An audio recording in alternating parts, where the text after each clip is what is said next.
Hello and welcome back to my channel, What If Deku 2. Join us as we delve into the realms of fanfiction and fantasy, bringing you the best stories and discussions. Today, we're kicking off part 14 of our series, What If Everyone Gets Obsessed with Deku and Had Harem? If you enjoy this video, please give it a like and subscribe for more content in the future. The author of this story is Guy number 23 from FanfictionNet. All the relevant links are in the description. Feel free to say hello to the author on their profile. Now, let's dive into the fanfic. I swear, he's the greatest person there is. Camori kept that thought to herself, but her dumbstruck face remained, not that anyone would notice, considering the situation. Here, at the top of an abandoned hydroelectric plant, surrounded by villains, and without means to call for help, the heroes in training found themselves once again in more problems than they should have to deal with. Nonetheless, Midoriya surprised everyone around him with his display of true heroism. I mean, it's not all the time that you see a hero stating that he or she will save everyone, and everyone included a villain. Or maybe ex-villain for this case. Himiko also surprised everyone when she actually put into motion her plan of acting as a distraction to let them escape safely. But no one would be left behind, not on his watch. "Let's go, everyone," Midoriya shouted as he held Himiko's hand, pulling her along with the team. The debris that blocked the way they came here crumbled and blue flames emerged from the hole. Dabai quickly saw the teens running and went after them. He wasn't going to let a bunch of kids escape that easy. The heroes in training got closer to the edge fast, not showing signals of stopping. Without looking back, they simply jumped from the huge structure. In mid-air, Dark Shadow stretched his wings and held everyone together, while Uraraka made them weightless, slowing their fall. Looking over the shoulders of the symbiotic being, Hado and Midoriya watched carefully for pursuers.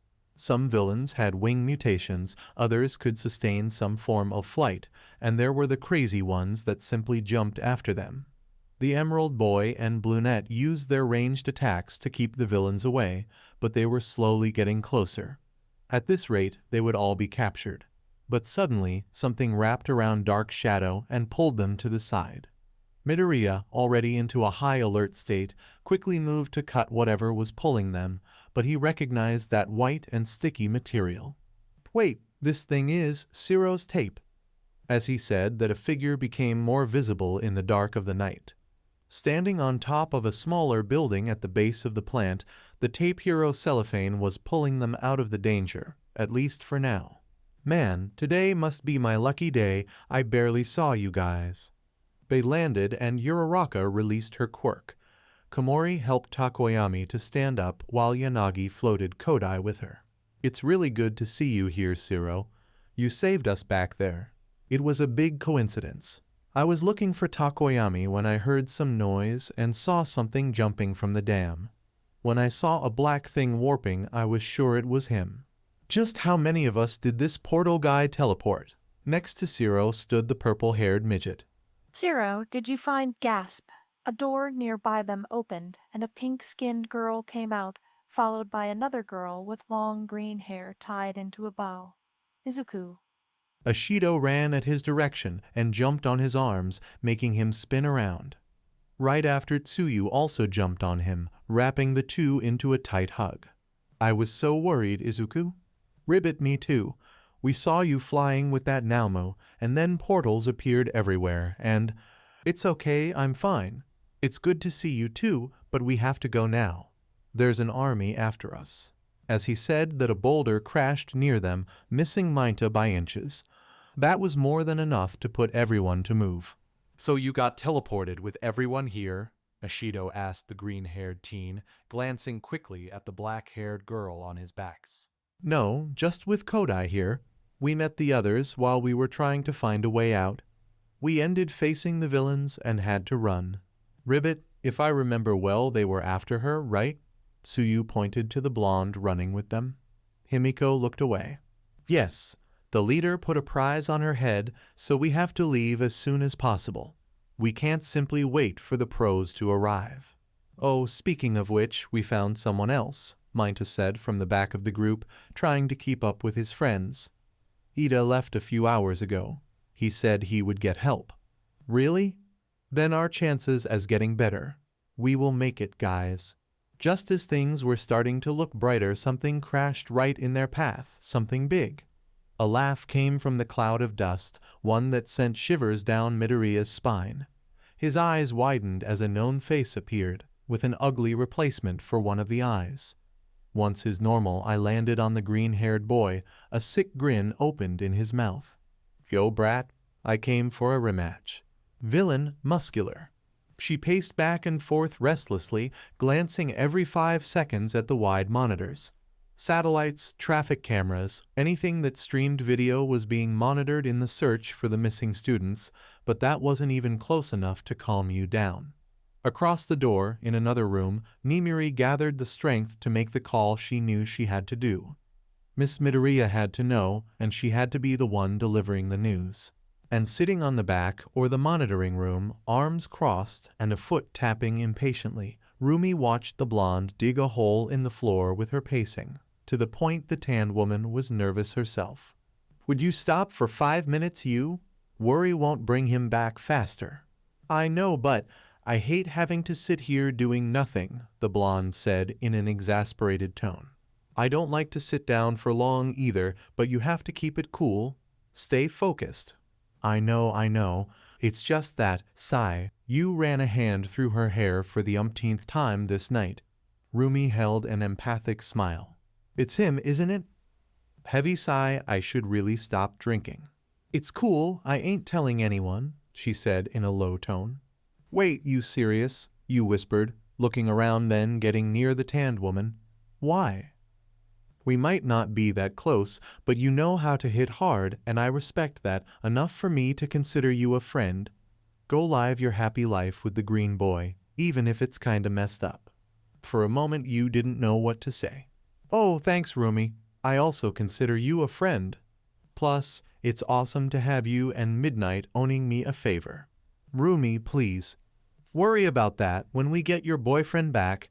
And Nimuri, did she make the call yet? I don't know. Aizawa said he would notify the parents of the missing kids, but she insisted in telling herself to Miss Midoriya. She's feeling responsible. Yes. Okay, one more heartbroken lady I have to knock some sense on. Just watch me work, you. Where do you think you're going? While you held the rabbit hero in place, inside the room, the dark-haired lady finally gathered the courage to press the call button. It rang for some seconds before being answered. Hello, how can I help? Hi, Miss Midoriya, it's me. It's Midnight. Oh, Midnight. Good evening. If you don't mind me asking, how did you get my number? Izuku, Midoriya gave it to me in case of an emergency. Oh, I see. Speaking of him, how is he doing? Does he need authorization for a trip or something? If so, you have my permission already, and Midoriya-san, you should take a seat. Nimuri could feel the worry leaking through the phone during that minute of silence. You said he gave my number to you for emergencies? Yes, it is an emergency. About 3 hours ago, the League of Villains launched a massive surprise attack to UA. We managed to stop them, but in the process, 12 students got teleported somewhere, and Midoriya is one of them. The silence was cutting her soul, but not as much as the sobs that came after. No, why? Why is this why is this happening again? My baby boy. Sob why it has to be my Izuku all the time. Nimuri didn't know what to say to comfort the woman, so she had to listen to the hopeless cry of a mother worried to death. She would hug the short woman right now if she could to at least do something for her. Midoriya-san, I'm sorry. I'm so sorry. He was almost at my reach. If it wasn't for me then. No, please don't blame yourself, Sob. I'm sure he wouldn't want that. You did what you could, I know it. It's just, Sob, this is part of his life now. The danger and the risk, Sob, but I know he's going to be all right. How can you be so sure? Sob, call it my mother instinct. I feel that he's going to return. My fear is that he might break another limb. Ah ha ha hic. She had to make a joke and laugh a bit, otherwise Inko would turn into a sea of tears. Nimiri was once again impressed. I will bring him back completely fine, will rescue everyone, I pro. With all due respect, Midnight-san, we should only make promises that we can accomplish. Sob, I know you're doing your best, but... No, you're right. Once again, I must ask you to trust in my word. I will definitely bring him back, we just need to.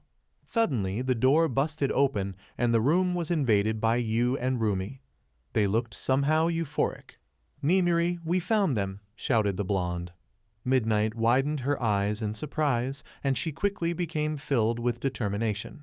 Did you hear that, Midoriya-san? Yes, loud and clear. Deep breath, I'll bring him back, safe and sound, no matter what it takes. Sob, I'll be waiting. There was this mix of hope and worry in the mother's voice, completely comprehensible given the circumstances. Her precious child had endured more challenges and death threats than some pro-heroes already. Ending the call, Midnight followed the two to the monitors. In one of the large displays, a satellite image followed an object moving at high speeds on a highway. It appeared only now because of the lights. Another display showed a traffic video feed, revealing that the mysterious object was, in fact, a person using a very familiar white armor and with exhausts on the calves. Ida? The teacher instantly recognized the hero costume of the Ida family. At this pace, he will reach the next city in half an hour. We have to be there to meet him so we can know where they went to. Assuming they all ended in the same place, that is, Midnight didn't like to be pessimist, even less now, but this was almost a bet. Come on you two, we have a lead. Better follow it than sit here and wait for their exact location to fall on our laps, Rumi said, as she already pushed the two pro-heroes out of the monitoring room. She didn't let it show, but she was also eager to find these kids, especially the Emerald Boy. Back to the plant, the group of students got their path blocked by a dangerous obstacle, a villain that Midoriya already faced, Muscular. Honestly, last time didn't exactly end well for the green-haired teen, with his victory being almost completely due to luck. The tall man was careless, and he didn't know the length of the power Midoriya had within him, but now it was different. He was very aware of Midoriya's strength, and he didn't seem to be underestimating him. Ha ha ha ha, turns out getting late for the big warp was the best I could do. I was thinking of how many kids I would need to kill before finding you, but you came to me instead. Talk about luck, Muscular said nonchalantly as he stretched his arms and rolled his shoulders, cracking his neck and knuckles. A wide, menacing grin crept into his face. On the other side, Midoriya took many steps back, telling his friends to do the same. Just when he thought things would get better. Stay back, everyone. This villain, he's really dangerous. How do we get past him? Zero asked with a hint of worry in his voice. We can't. No matter how fast we run, he'll quickly catch up, and it will be over for us. He has to be stalled here. Stop right there. I know what you're thinking. You can't fight that guy alone, Midoriya Kodi said, unconsciously hugging him tighter. We don't have time to discuss this. The villain army will reach us soon. Then you go ahead with them. I can handle this guy, Hado said, already taking a step forward, but she felt a hand holding on hers. Senpai, your quirk is better to fight crowds and Tokoyami is not on the best shape. They'll go after Himiko. It has to be me. But Midoriya-san, your fingers, Camori pointed to one of his hands, the one without the Air Force glove. He didn't complain until now, but his fingers must be hurting as he used 100% of one for all. I can handle that, Camori-san. You all have to leave now and go as far as you can from here. I'll catch up. No, no, no, 1,000 times no. I won't leave you behind, Deku-kun. Uraraka held tight on his arm. We're not leaving either, Izuku. Ribbit, don't think for a second we'll let you do this stupidity. Ashido and Tsuyu also held on him, almost knocking Kodai down. Midoriya gently got free of their hold and put Kodai on Uraraka's hands. It's me who he wants. I don't pretend to fight to the death, just buy us enough time. The more we get, the better are our chances of getting help, he said, taking steps towards the obstacle blocking their way out. Don't get me wrong, kid, Shigaraki put a good bounty on the blonde's head, but crushing the one that put me on the prison, That's priceless. You can try if you want, Midoriya said, taking his fight stance, lightning crackling from his body as he activated One for All. No, no, no, no, Deku-kun. Let's go already, Ochako-chan. Uraraka was cut by Himiko. Everyone looked at the blonde and their eyes widened in shock, as she didn't even try to hide the tears flowing from her eyes. He's buying us time, so let's not waste it by not dying or being captured. Anger immediately filled the brunette. If it wasn't for you. Ochako, Midoriya called her, his eyes not leaving his opponent. Guys, go already. I promised, didn't I? His words made all the girls remember of his promise to save everyone here, including himself and Himiko. Reluctantly, the group began to move, quickly passing by the villain as he kept grinning and glaring at Midoriya. Ochako, are really going to? Let's go, Mina, Tsuyu. Sai, just trust in him. As they passed by him, Muscular laughed again, flexing his hands open and closed into fists. Are you done saying goodbye to your friends, brat? It's just to see you soon. Ha! Don't count on that. Dead men don't speak. He raised his fists and the muscular fibers of his arms and torso expanded and overlapped, increasing his size. The growth was such that some even snapped, but the villain didn't show a single hint of pain. I had been waiting for the time I'll beat you into the afterlife, Muscular shouted as he jumped forward, aiming a fist at Midoriya. Then you'll keep waiting. Midoriya evaded the ground-shattering blow with a side roll, quickly jumping at the villain to strike with a punch. He doubted Air Force would do any damage and Muscular didn't know about shoot style. Midoriya would seek for a breach to deal a surprise attack. His fist didn't connect as Muscular sidestepped, swinging his arm around to hit Midoriya on the backs and sending him flying. Thanks to his reflexes, Midoriya managed to dissipate some of the strength, skidding to a halt a few meters away. The villain dashed after him again, both arms raised to crush anything that happened to be under them. Midoriya dodged again as another crater was formed by the insanely strong villain. His attacks were wide and had a lot of openings, but the sheer force of it turned any counterattack a high-risk move to Midoriya. He wasn't even sure at 8% would be enough to phase him. Then again, he was only buying time for his friends. He didn't have to win this fight. Come on, brat, show me that punch again. Muscular taunted as he constantly slammed his fists on the floor, missing the green teen by inches. Fight back, I'll kill you, and then maybe I'll go after your little friends. You know, just for the fun of it. He faked a punch and predicted where Midoriya would jump to, striking him while in the air. Luckily, Midoriya at least held his guard up, but the punch sent him flying again, and he crashed into a wall. The air left his lungs for a moment, but he quickly recovered and began to run around his opponent. I have to keep moving. Damn it, he won't stop until he sees me dead. Even if I run away, he'll keep coming after me. Guys, I need to stop him right here. Midoriya halted and held his fight stance again, arcs of energy leaping from his body. Oh-ho, tired of running, brat? I won't let you hurt anyone. Midoriya waited for Muscular to make his move, and as he expected, it was a straightforward dash to punch him. The guy was ridiculously strong. He didn't feel the need to be very tactical or deceiving. Once he landed a solid hit, it was over, simple like that. Midoriya had to use this against him. Let's hope Kendo's lessons have some effect on him.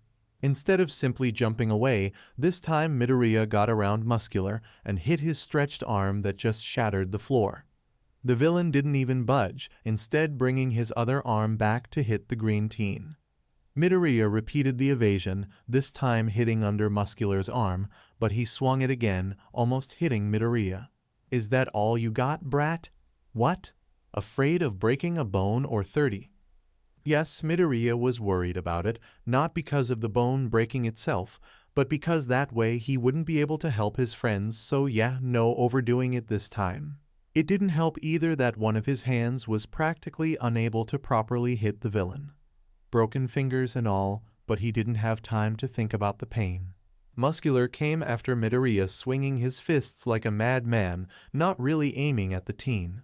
Unlike the normal RPG archetype of a strong and slow enemy, his attacks were as fast as they were strong, which turned things even harder for Midoriya. In order for his plan to work, he had to stay at close range, but being near this villain was almost suicide. Punch after punch, Midoriya evaded his attacks by inches, hitting his arms whenever he could. Midoriya dragged the fight to the edge of the roof they were, then ducked under a fist and jumped back, landing on the rails, then leaping over Muscular to land a kick on the back of his head.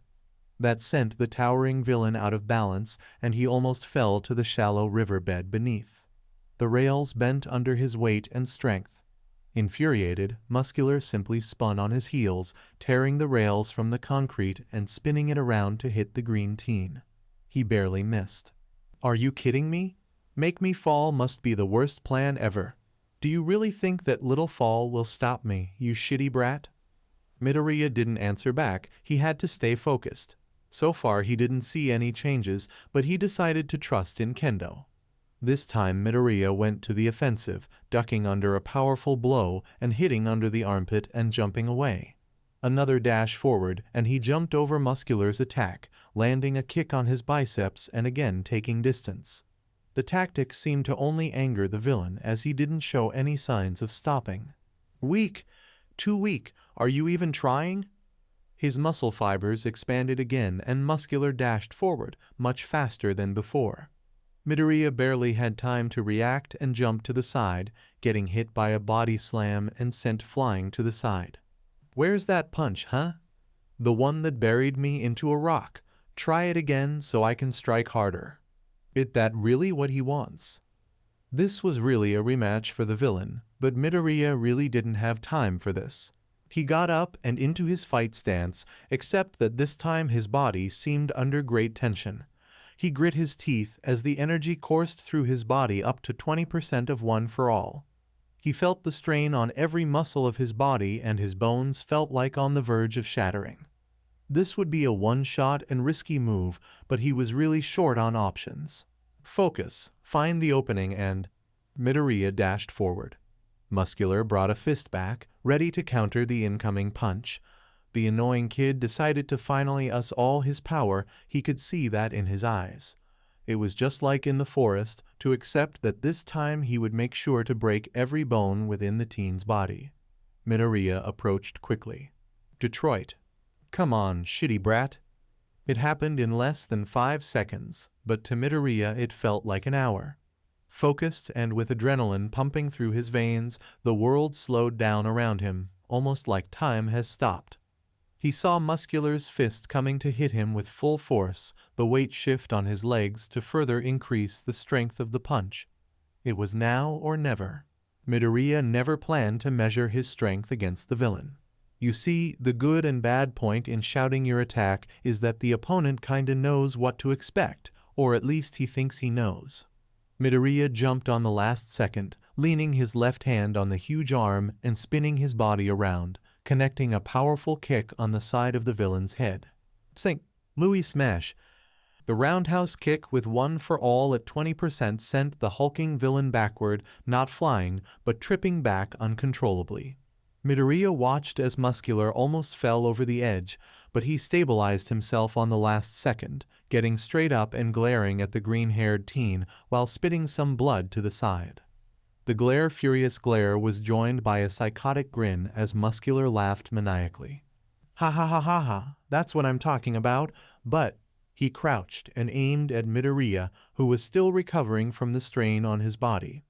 "Just only that won't be enough." Muscular broke the floor as he dashed after Midoriya, who barely had time to react and avoid the incoming human missile. Muscular crashed into a wall while Midoriya landed with a roll and turned around, only to see the villain already closing up to him. This punch Midoriya didn't manage to evade, barely blocking it with his hands. Unlike Muscular, the teen flew across the rooftop and crashed into the remaining rails, not falling over by sheer luck. Midoriya felt his whole body aching and his head was spinning. It was hard to focus on the 5 Musculars fading into each other. The villain slowly approached as he tried to get on his feet, only to have a huge hand grabbing his head like a ball and lifting him.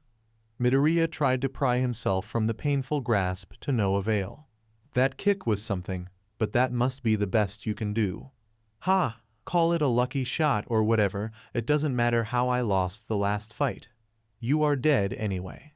The pressure on his skull increased slowly and Midoriya growled in pain. Muscular could easily end this, but he was taking his time, laughing like a maniac. It was that typical moment in a fight where the bad guy clearly has the upper hand, and the result is a clear loss for the good guy, but something must be said about these moments. Heroes are pretty scary when they fight desperately. Even the greatest villain acknowledged that. So in a desperate move, Midoriya put one finger behind his thumb and flicked. Delaware's smash at 100% aimed at the floor where Muscular stood. The wind blow shattered it, and the villain fell over the edge of the rooftop, still holding the Emerald Boy. The moment he felt the grasp on his head loosen a bit, Midoriya activated full cowl again and kicked under Muscular's arm with all the strength he had. At last the technique Kendo taught him showed value as he hit a nerve and the villain's arm simply went numb. Muscular reached with his other arm, but Midoriya was quicker and also unutilized it with a powerful punch. The only problem was that they were still falling, or maybe not. He grabbed the villain and spun him around so Muscular would hit the ground first. You said that fall wouldn't hurt you? Let's put that to test. On the last second, the green teen jump-kicked from Muscular to slow himself at least a little. While Midoriya managed to step on a wall and land with minor damage, Muscular crashed like a meteor, making a small crater and lifting a cloud of dust. The green-haired teen watched the cloud of dust set, and after a minute of the guy not getting up, he let his body slide down on the wall, sighing in tiredness and relief. I bet it's harder to land without your arms. Luckily, he will stay there long enough for us to leave. Ouch. Ida-kun, I'm sure you're going as fast as you can, but can't you go a little faster? Midoriya spoke to himself while he got up. He was still feeling the strain on muscles from full cowl 20%, but at least he could move, and except for the third broken finger, his bones were intact. Apparently, it also pumped some adrenaline into his system, so using one for all helped to ignore his aching everything. All right, now I have to reach the others and... Why the hurry, you just fell here. Midoriya froze when he heard that voice. He turned around immediately, bringing his fists up. Shigaraki Tamura. The man with many severed hands stood a few meters away from him with his own shoved into his pockets. He scratched his neck before speaking again, sounding slightly amused. Well played, I have to say. Your party is taking distance from my army, and you got to stop Muscular again. Very impressive, hero. But you won't go any further. Game over. Midoriya was on high alert. If Shigaraki was so sure of his victory, he must have a hidden trick or something. He came by himself against a combat-type enemy and giving up on the element of surprise, which made the hero in training more nervous. Stay calm, Izuku. Fighting is not the only option. I can still outrun him easily.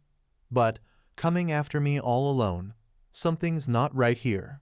So I guess I'll end this quickly. Shigaraki took out a small radio from his pocket. Kurogiri, summon special unit. And so a warp gate opened, and from it came a black Nomu. This one was very lanky, the hands were wide, and the fingers awfully long.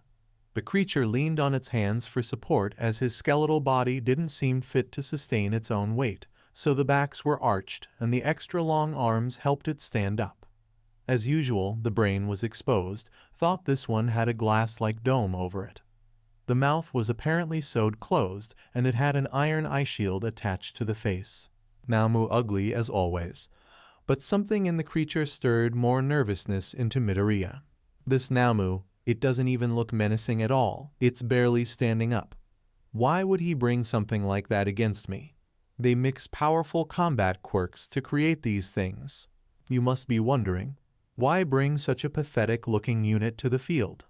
Well, this Nomu here is one of those special monsters from my deck that have very special attributes. It might have low stats, but it compensates with hacks. Now Nomu, erase that project of a hero, Shigaraki said in a half-bored tone, pointing to the green-haired teen who got ready to evade when needed. It couldn't be that hard, right? Wrong. Instead of jumping or running after him, or any other type of physical attack, the creature started to sniff the air like a dog, moving its head around clearly not seeing a thing, until it picked up something, rather someone. It focused at Midoriya's general direction, then it growled a little, and the metal eye shield opened in the half, revealing metallic eyelids that also slid open. Its eyes focused on his figure in a creepy way before it let out a high-pitched screech. Some sparks coursed through the brain, and its eyes began to glow purple. That won't end well. The black Nomu shot a purple laser beam from its eyes, missing Midoriya by inches. It has left a deep circular hole where the beam hit. "What was that?" Midoriya shouted as he looked at the firepower the creature possessed. "Let's see, heat vision and a disintegration quirk similar to mine, but with the eyes, heightened hearing and sense of smell. 2 energy accumulators to keep it running. Oh, it also has that search quirk to find weaknesses. Once it sets a target, there's no running away." The mutant charged up again and shot another purple beam, leaving a deep line on the ground where Midoriya stood a second ago. 2 things worried him the most. 1, this beam was completely annihilating any matter it touched. 1 mistake, and it was game over for him. 2nd, Search? Don't tell me. that search quirk, it's Ragdoll's quirk, isn't it? What are you talking about? It belongs to this Nomu now, and it is one of my units. You bastard! Midoriya felt completely infuriated getting to know what they did with Ragdoll's power, but even though he wanted, and he wanted really bad, to turn that black atrocity into a pile of trash, he couldn't risk getting caught, or worse. Just do the same again. Immobilize and run away, but I swear this won't be over yet. Rewinding a little, the rest of the students kept running. They didn't look back because they wanted to trust Midoriya and his promise. He said everyone would get away safely, and he was giving his all to keep his word, so they had to at least avoid being captured. They got out of the rooftop and ran through a hallway to what they expected to be the exit. Finally, the exit.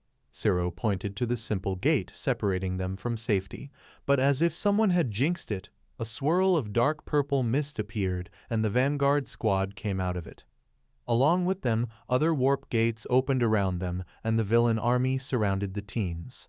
"Damn it, the exit is right there," Ashido said, getting ready to fight her way out. "They really won't let us go that easy," Takoyami said. "What are we gonna do? No one here is good enough in combat, and there's so many. I don't want to die here." Minta was cut by Tsuyu, who slapped him with her tongue. "Now is not the time to lose it, Minta. Ben, what is your plan? Fight them all until we get exhausted." "No, that won't be necessary." The group looked at their senpai. Hado scanned the surroundings with her eyes, guessing the numbers. "Hado senpai, you're not thinking of. Camori-san, if anyone gets near, use your spores to slow them down. Ashido-san, you help her with your acid." Hado cut the brunette.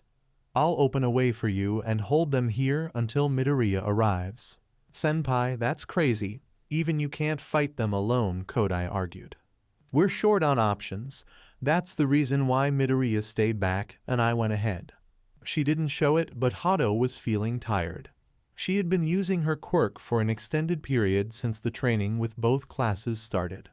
Her body felt heavier and slower with each shockwave she sent, but she wasn't going to let this stop her. Hado braced herself to fight. But then a loud noise sounded from the distance, the noise of something cracking. It got the attention of everyone, so Himiko took the chance to get near the dry riverbed to see what was happening, and she didn't like what she saw. Back to Midoriya, he was having a bad time avoiding the instant death ray from the black Nomu. For a fragile-looking being, it was pretty agile to follow his movements, which was a huge problem. Midoriya also couldn't get near Shigaraki since it would double the chances of being disintegrated. The pale young man simply watched as the mutant at his command practiced its aim with the Emerald Boy as the target. And to make things worse, Midoriya heard some grunting coming from the crater nearby. "Come on, not now." Muscular got up, shaking his head and tripping a bit, but as soon as Midoriya entered his vision field, all disorientation was gone. "You piece of shit." But before he could say or do anything else, he had to avoid the purple beam that almost severed his right leg off, leaving a trench on the ground. "The F. This fight is mine," he shouted to the leader of the league. Don't give me that bullshit. You were sleeping until now. Why did I even bother to get you out of prison? And while the two villains began to argue, Midoriya evaded more disintegration rays that were getting way too close for his liking. I have to at least prevent it from looking at me. If I get close fast enough. Midoriya waited for the moment the Nomu would charge and dashed forward, quickly getting close to it. He ducked to evade a shot, but still didn't hit the black mutant because Muscular hit him first. Out of the way, freak show. This kid is dead, and I'm the one making his grave. Muscular shoved the Nomu and cracked his knuckles, ready to beat the life out of Midoriya, but then he felt something hold his shoulder. Looking at it, he found a wide hand with long fingers. The Nomu was holding him back. You had your chance. Now step aside and let it do the job. You can't, Shigaraki said, a hint of smugness on his voice. Midoriya barely recovered from the punch, and he had to jump from the death ray that would hit him if the direction wasn't changed on the last second. Muscular pushed the lean creature when it fired. I said out of the way. And so the villain ran to hit Midoriya again, who now had to dodge extremely powerful punches and disintegration beams at the same time, all that while worrying about the safety of his friends. Great. Now they're fighting about who gets to kill me. This was dragging for too long. At this pace, the army of villains would reach his friends. They didn't know where they were, or if there was help on the way. Even if they escaped the plant, it could take days to find a place with communication, all that having the League hot on their heels. Damn it, what if there was someone else here and they didn't meet? Kodi was still hurt. What if they encountered more enemies? And Hado-senpai had been using her quirk non-stop for a long time. She was probably exhausted by now. Shit, there's just too much to worry about. I can't spend a single minute more in here. Think, Izuku, think. You can't match them in strength or firepower, not without bones breaking. I'm faster, but only enough to avoid the danger. How to counter-attack? How can I counter a disintegration ray? Wait, I can't. And neither can he. Okay, new plan. Midoriya began to run around, dragging the attention of the Nomu while evading Muscular's ground-shattering punches. The guy was getting angrier by the minute, which was equally good and dangerous for the Emerald Boy. The entirety of the next move would be extremely risky, and he had no margin for errors. No second tries. Okay, this thing needs to charge before firing the beam, and the ice shield keeps closed until then. Then maybe it won't charge again if it doesn't close the eyes. I just need to move at the exact time. Midoriya ran towards the black Nomu with Muscular right after him. In a straight line and being so close, it would be very difficult to dodge the death ray, but he was counting on it. The green teen ran as fast as full cowl allowed him, watching the Nomu charge the beam again. Sparks crossed the exposed brain, and the eye shield opened to show glowing purple eyes. Damn it, this is going to be a close call. He was right in front of the Nomu, the tall black thing looking down at him, ready to erase his body from this plane. Then Midoriya ducked to get the impulse and made a flip over the creature, holding its head with both hands. Muscular was right after him. One arm drew back to deliver a powerful blow. He didn't react as quick as Midoriya. Muscular punched the black Nomu right in the face a second before it fired the beam. The result was catastrophic for both parts, Muscular losing almost his entire left arm and the Nomu having his skull shattered. Midoriya landed with a roll and immediately took some distance. Did it work? He asked himself. The answer seemed pretty clear. Muscular was screaming at the top of his lungs, one hand holding at what was left of his arm. The death ray made an incredibly clean cut, cauterizing at the same time it erased the member. The Nomu hit the floor backward, and it trashed around, screeching and covering what once was its face with the wide hands. As for the leader of the League, Shigaraki watched it all speechless. No way, it must be cheating. My unit clearly had the advantage here. He scratched his neck furiously. That stupid ogre messed up my S-rank unit. It was a pain in the ass to get it. The scratching stopped, and Shigaraki let out a very long sigh. Forsake, do I have to do everything around here? The pale man said as he flexed his hands. Midoriya knew about his quirk. Once he touched something with his 5 fingers, it would erode and decay, so close combat was the worst scenario. Shigaraki took a few steps towards Midoriya, but suddenly he was sent flying to the side. Muscular simply swatted him away, grunting in pain and breathing heavily. He took heavy footsteps towards the green-haired teen, fueled by the sheer power of his anger. On what could be the very definition of rage attack, Muscular jumped at Midoriya, the muscles fibers of his arm and torso overlapping each other much more than the normal. He didn't hit Midoriya, but the crater he left on the ground was absolutely terrifying. The villain jumped again to slam his fist on the ground, once again creating a huge crater and lifting a cloud of dust. Each attack and each move came with a furious roar of anger mixed with shouts of pain, and he didn't show any signs of stopping, which again meant problems for Midoriya. There was absolutely no way he would bring this guy anywhere near his friends, but he couldn't stay here any longer. While he evaded another dangerous blow from the villain, another anguished scream hit his ears. Midoriya had a few seconds to look at the source of noise and get out of the way of the purple death beam as it tore the floor. The black Nomu was standing again but looked even more fragile than before. It shielded its face once the death ray faded, but it sniffed the air and turned to Midoriya's direction. Shigaraki did say that it had a heightened sense of smell, but Midoriya didn't expect the creature to keep following him after his master going down. More bad news, he probably had a target locked on him, and the thing wouldn't stop until he was erased from this world. Repeating the last stunt would be too risky, even more now that Muscular went berserk. What am I going to do? I have to get out, but with these two after me. If it wasn't for his improved reflexes, Midoriya would have lost his head. The Nomu dashed forward at surprisingly high speeds for its body and instantly shot a death beam at the green-haired teen. This damn thing had even more quirks implanted on it. Midoriya ducked and immediately jumped away to avoid Muscular, who kept slamming the ground furiously. Then the green teen heard a loud crack. His eyes quickly looked up and went wide. One more problem: there was a huge trench on the plant's dam and cracks were spreading from it. Great, now what? Midoriya was simply lost now. Should he worry about the disintegration ray Nomu first, or the guy who wanted to turn him into mush more dangerous? Well, clearly the most dangerous thing here was the chance of the dam breaking. But would those two monsters ever let him run away? Apparently not, because he had to keep running around to avoid being crushed. And let's not forget the army after his friends and their unknown current position. Shit! How do I escape this? What would All Might do in a situation like this? No, I have to think. I can't base myself on All Might.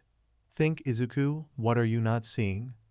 Something that he didn't notice yet, some small detail that could turn the tide to his favor.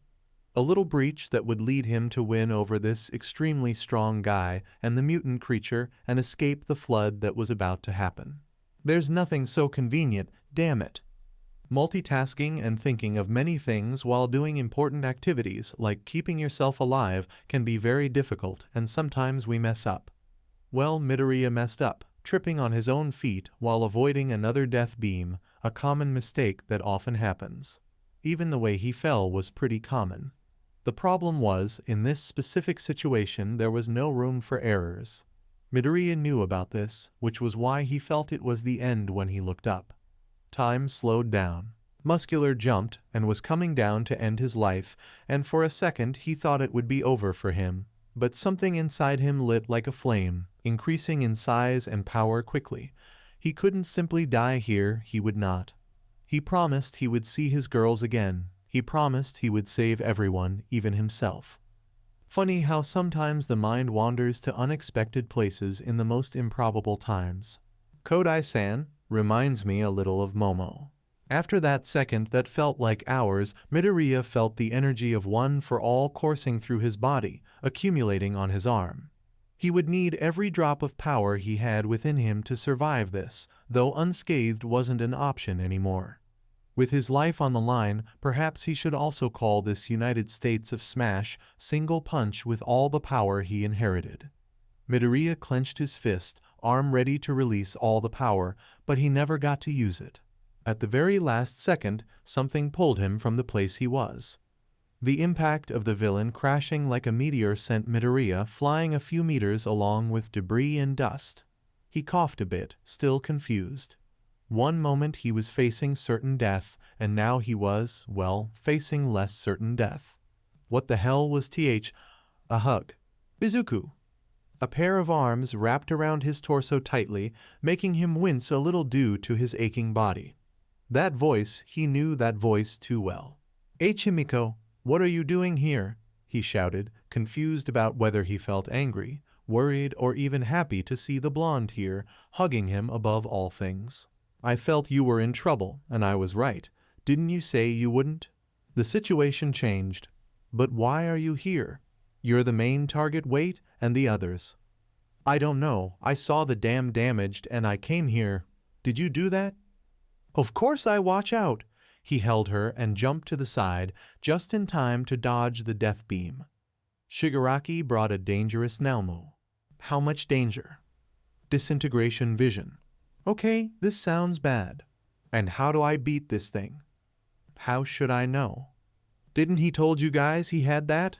Midoriya said, pointing to the black creature charging up again. Meanwhile, Muscular came to attack again, so Midoriya held Himiko on his arms and ran again. Look, Shigaraki always kept his special units a secret, and why are not running away? These two are set to kill me. If I simply run away, I'll lead them to the others. Then why not go for the Nomu? The thing is so lanky it'll break in one punch. It already took Muscular's punch to the face, and it is faster than it looks. Besides, it has Ragdoll's search quirk. He can track my movements. Wait, that's why Muscular lost an arm. Yes, what else could it be? I have a plan. You what? Trust me, it'll work, but we have to be quick. Yeah, right. Like I would agree with something coming from your mind. Though I love it, now it's not the time to be at tsundere, Izuku. I'm not damn it all. What's the big idea? First you need to unlock my collar. What? I can't? I can't fight with it locked, can I?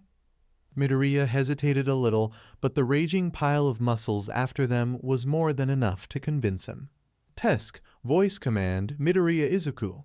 Restriction 0. The inhibitor collar on Himiko's neck blinked twice. Now what? We have to get close to the Nomu and bring Muscular with us.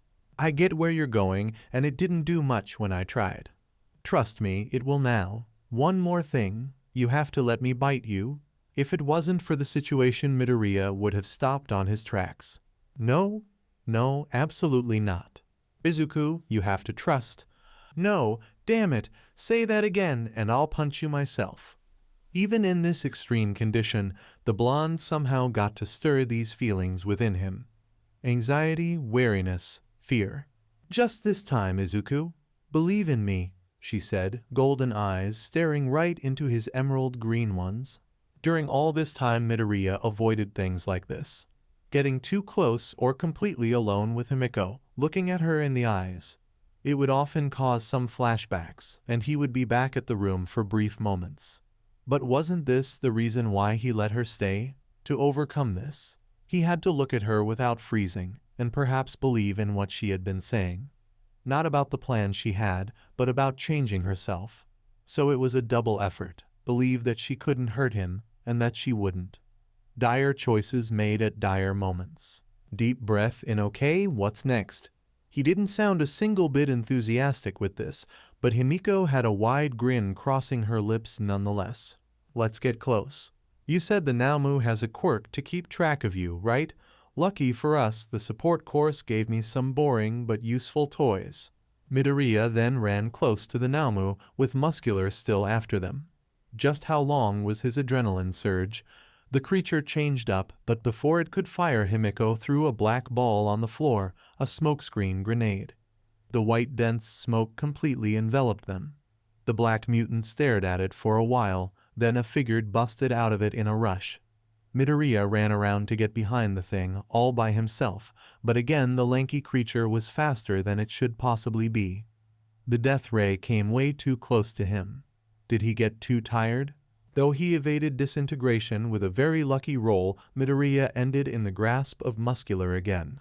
The hulking villain panted heavily, and honestly, he didn't look fully conscious. Holding the green teen by the neck, it would be like snapping a twig.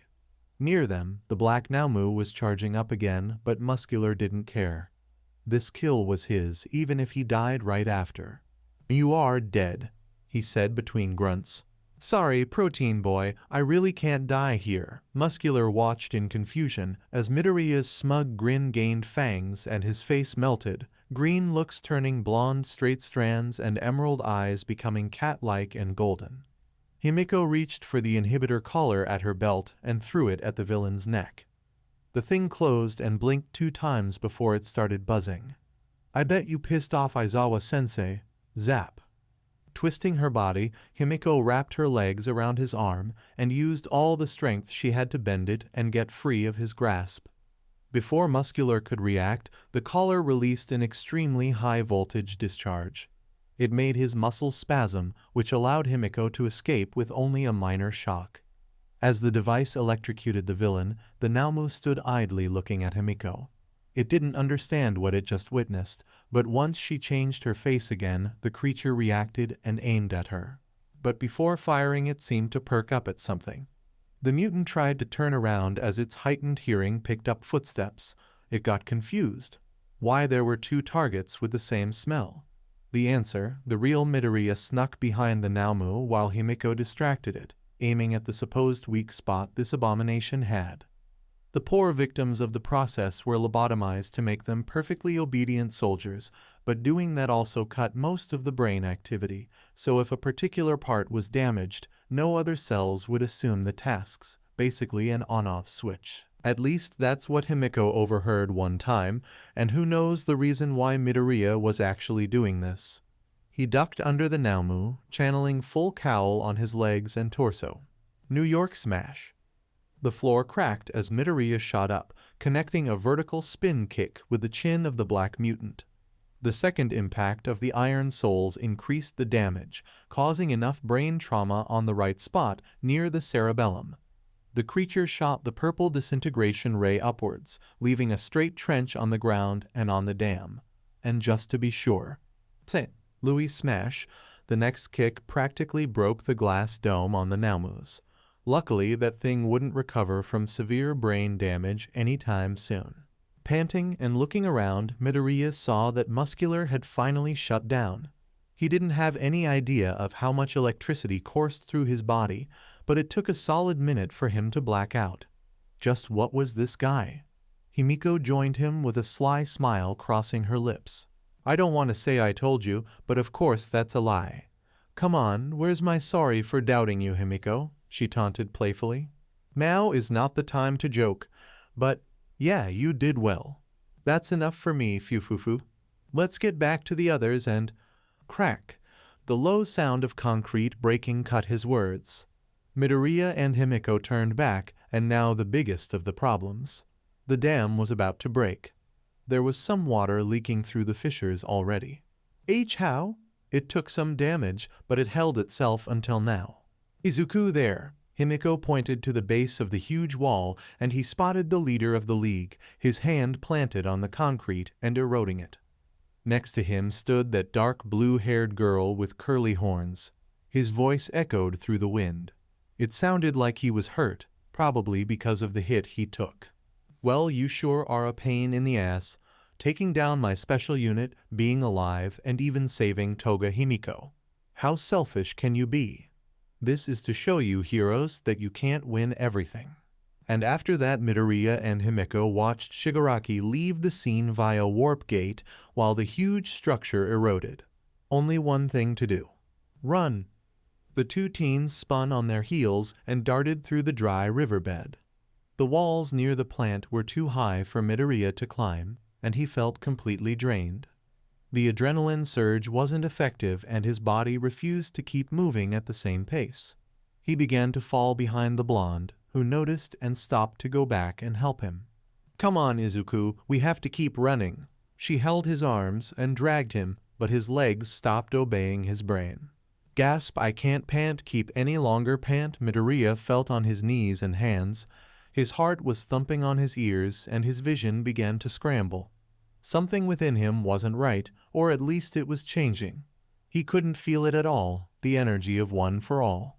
Truth be told, he never thought about the consequences of overusing one for all, except for the power output breaking his bones. He didn't think it was even possible. All Might would tell him about such a crucial factor.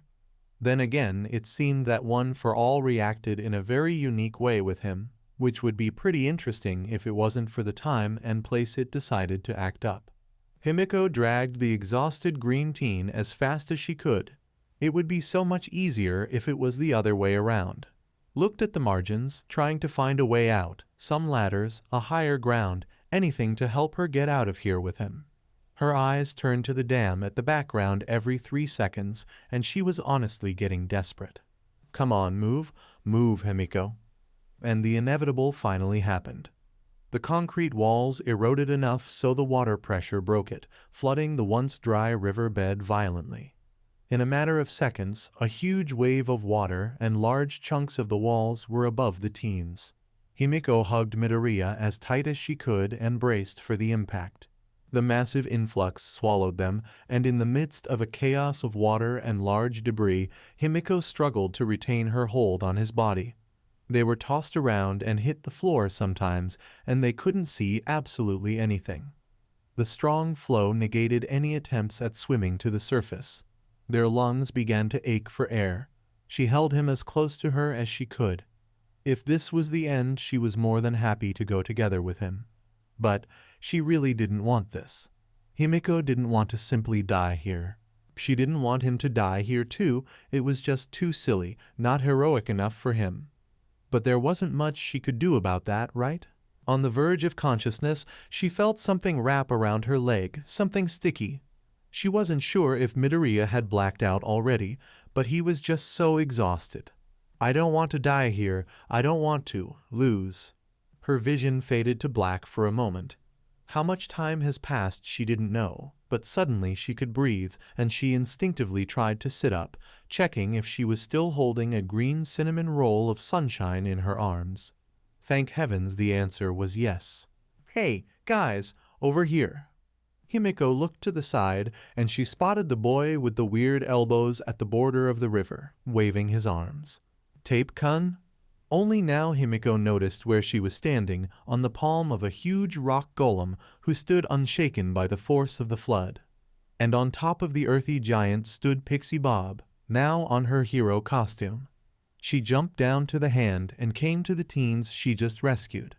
Can you speak? Did you hit your head or other parts? Pixie Bob said as she checked Himiko's conditions, the standard procedure.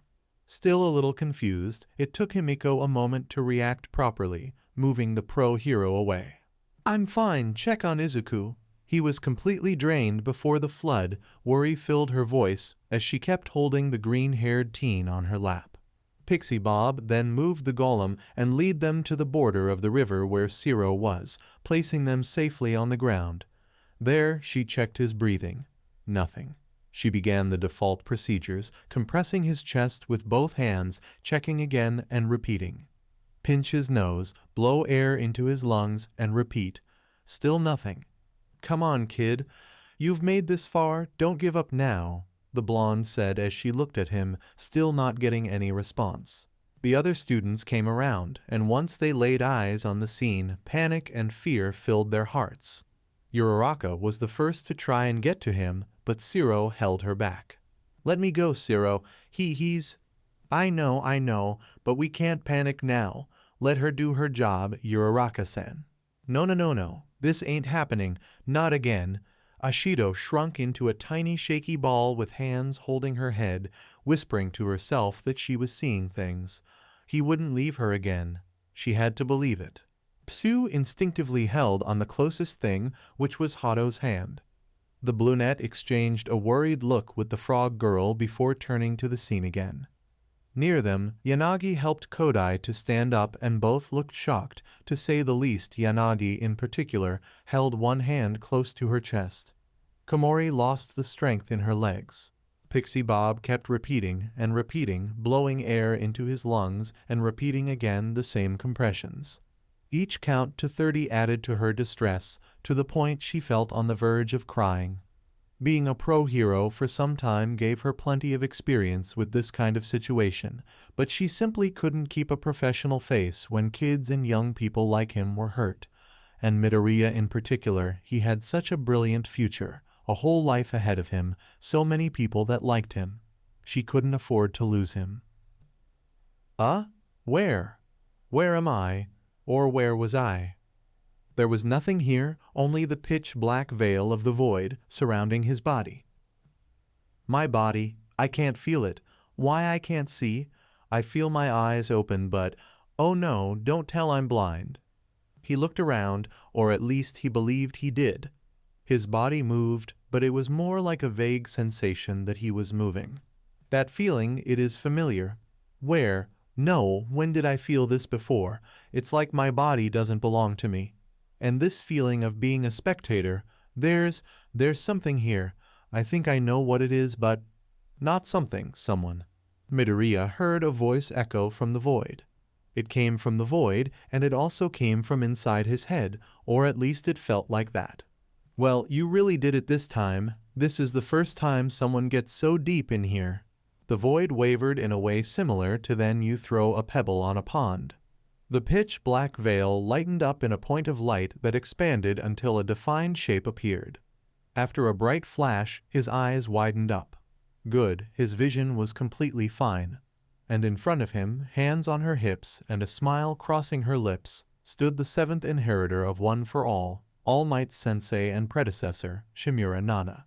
She had her hero costume on, dark sleeveless bodysuit, yellow gloves that reached to her elbows, white knee-high boots, a belt with an angular golden buckle that held a skirt open in the front, and a long white cape buttoned on her shoulders.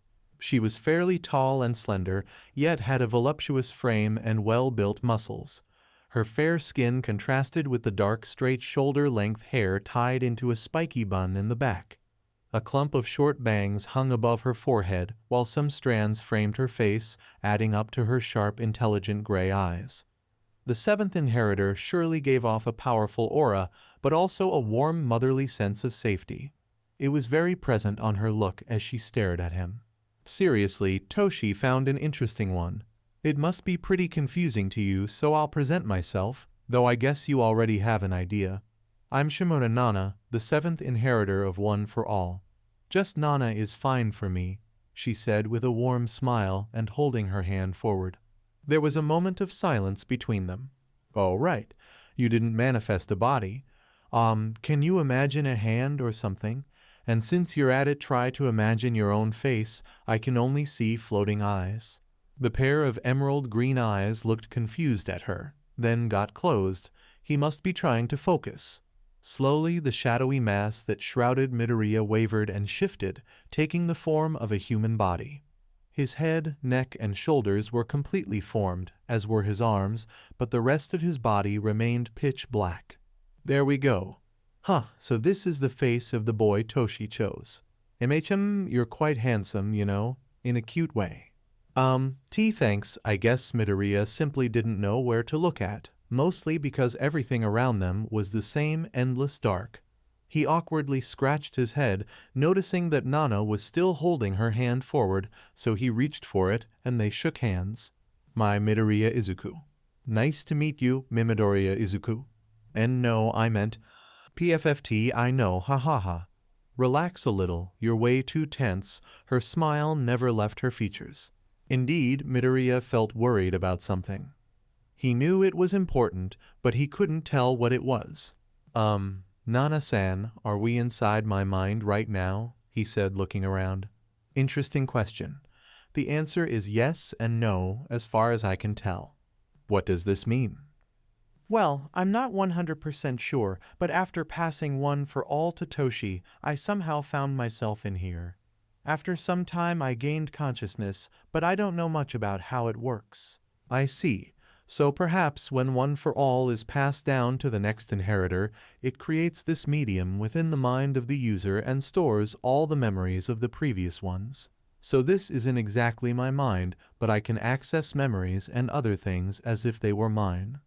This would explain the vision from earlier and the shadows I saw at the sports festival and— Hey, slow down the info train, Nana said as she looked pretty surprised with his famous mumbling spree. Sorry, it's an old habit of mine. Yes, I kind of know that. You do. Yeah, kind of. I have never seen it, but it feels familiar. Guess I can access your memories too, to some degree. While Nana thought more about it, something came to his mind. Nana-san, do you know why I ended here? I mean, All Might said he never experienced that, so why am I able to have these visions? Good question. It's just a guess, but perhaps Toshi mastered one for all too fast? Too fast. Yeah, you can call him a genius for controlling one for all completely from the start. It is more than a stockpiling quirk you can pass to others. One for all is the crystallization of power from all its users. The flame grows as the torch is passed down, but it is like an onion with layers. Layers? Yes, layers. Each inheritor adds a new layer to the core, but it seems that we put more than just our strength and power on it. Our resolves, our will, the very essence of who we are is engraved into one for all. In a certain way, it's correct to say we live within one for all. Toshi got to access the full power at once, so he didn't have to go through the layers. You, on the other hand, Midoriya, must be the inheritor facing more difficulties to control the power. That means that each time you make progress you go a little further into one for all. I see. It can explain why I'm having these visions lately. And why you unlocked a quirk of another inheritor. Right, I can access other quirks too. What is yours, Nana-san? I don't want to spoil the surprise. Oh, okay. Anyway, I never got to talk with someone before. If I remember well, I can only see the shadow of All Might, and there was this guy with the cool black jacket. You never went so deep within one for all. Mastering the power doesn't only mean using 100%. How you use it is also important. You mean full cowl? Yes, that. You kind of overdid up there, but using it for an extended period allowed you to get closer to the core. It does make sense. I forced my limits to Nana-san. How do I get out? Panic filled his voice. Get out? It's your head. There's no out. Am I sleeping or something? Perhaps. Let me check something. Check? How much of my mind can you access? Until now, nothing. Looks like this development goes for both sides and— Her words died and worry began to show in her face. She looked around and glanced at Midoriya. She hesitated for a moment. Okay, Midoriya, listen to what I'll say, but don't panic. Okay? He nodded, but she could almost see worry written on his face. It seems that you're in a coma. Maybe this is part of the reason why we can interact like this. No, this is bad. What was I doing before the girls? We were running from an army of villains, and I stayed behind to delay Muscular. Then Shigaraki appeared with that black Nomu and— Midoriya, calm down. Panicking won't get you out of this. But how do I wake up? I don't know what is happening around me. What if they got everyone, because I fell behind, Midoriya, here, focus on me. Nana cupped his face and made him look in her eyes. He stood still for a moment, admiring her quite pretty gray eyes. She gave off that crushing aura of power and greatness All Might had, and a motherly look that comforted him and made him feel safe. She reminded him a lot of his mother in many ways. I'll take that as a compliment. Did you read my thoughts? Guess our connection is that strong. Now, Midoriya, I need you to focus. Think about the girls that were with you. They are your friends, right? Yes. Keep them in mind. Now think about the danger they're exposed to. People are counting on you. Remember that responsibility. Midoriya closed his eyes and followed every word Nana said to the heart. Focus on what is most important to you. Your mother at home probably worried sick about you. You mentor that trusted you with a heavy burden. Everyone that is counting on you. What reasons do you have to live? Her last words sounded like an echo, fading away in the distance. Midoriya thought of everything she said, imagining his friends, his mother, his idol, and all of his girlfriends while feeling the warmth of her hands on his face. Her voice was like a whisper in the back of his head, pulling him up and out of the sea of darkness. His body began to feel heavy, or maybe it was his own weight. The dark didn't look so dark now, and he could hear voices, voices that he recognized. They sounded sad, hurt, and sorrowful. "Don't go, please don't go. We can't lose you. I didn't even sob, I didn't even get to tell you sniff how I truly feel. Please don't leave me. I love you, Izuku." He couldn't leave. Not yet. Midoriya remembered his promise to save everyone. Until it was fulfilled, he didn't have permission to die. Damn it, he had to take care of his mom. He had to take care of so many lovely ladies. He had a mission to accomplish. How would he save people if he died here? Not today. I simply can't die today. His eyes opened wide and his organs jerked to expel the water. He coughed and took sharp breaths that he struggled to control, increasing the intake of air into his lungs. All around him the spectators were shocked, by a few different reasons. For starts, Midoriya practically came back from the dead. Pixie Bob repeated the CPR procedure more than 30 times and nothing. All her regret and sadness turned into relief once she saw the kid breathing again, just like Ashido and Tsuyu. Then there was Kodi, Yanagi, and Hado, who got surprised with the touching confession Camori did. They were relieved to see Midoriya would live another day, but yeah, shocking revelation. And finally Shiro, who was terrified with the brunette he thought he knew. Uraraka would have literally snapped Himiko's neck and broke every bone in the blonde's body if he didn't wrap her in a cocoon of tape. Himiko went from the depiction of despair to relief and thankfulness as she moved past Pixie Bob and tackled Midoriya on the floor, crying on his shoulder and hugging him tightly. "Hick, I thought you were gone," sob. Meanwhile, Uraraka trashed around in the cocoon with a mix of boiling rage and happiness because the love of her life was alive. "Stay back, you all! Give him space!" The pro-hero had to intervene, forcing Himiko away from Midoriya. Seriously, it was a default procedure, and they knew it. What were they thinking? Then again, everyone here seemed to have some level of attachment to the Emerald Boy, so it was understandable. She knew pretty well how hard it could be to suppress a wave of emotions. Pixie Bob lent him a hand, carefully helping him to sit. "Easy there. Midoriya, do you feel anything weird? Disorientation, sickness, broken bones?" "Cough, all bones intact, except for 3 fingers. I'll live." "You sure will." "Damn it, kid, don't scare us like that," she said, putting a hand on his shoulder. "Wait up us." Midoriya looked around and found his friends, all of them looking at him with eyes that told he was hanging by a very thin thread.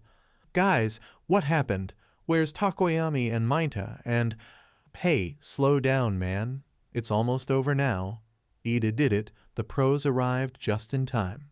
A couple of minutes ago, the group of teens got surrounded by the army of villains, with the vanguard standing between them and the exit. The damage to the dam drew everyone's attention and Himiko used that to escape and run after Midoriya. Uraraka reacted and went after her, but she wasn't fast enough and the villains blocked her path.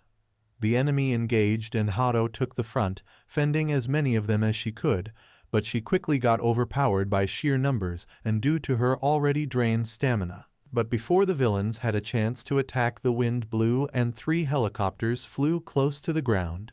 Some of the bolder thugs were disabled by snipe, while the other heroes dropped and rushed to rescue their students.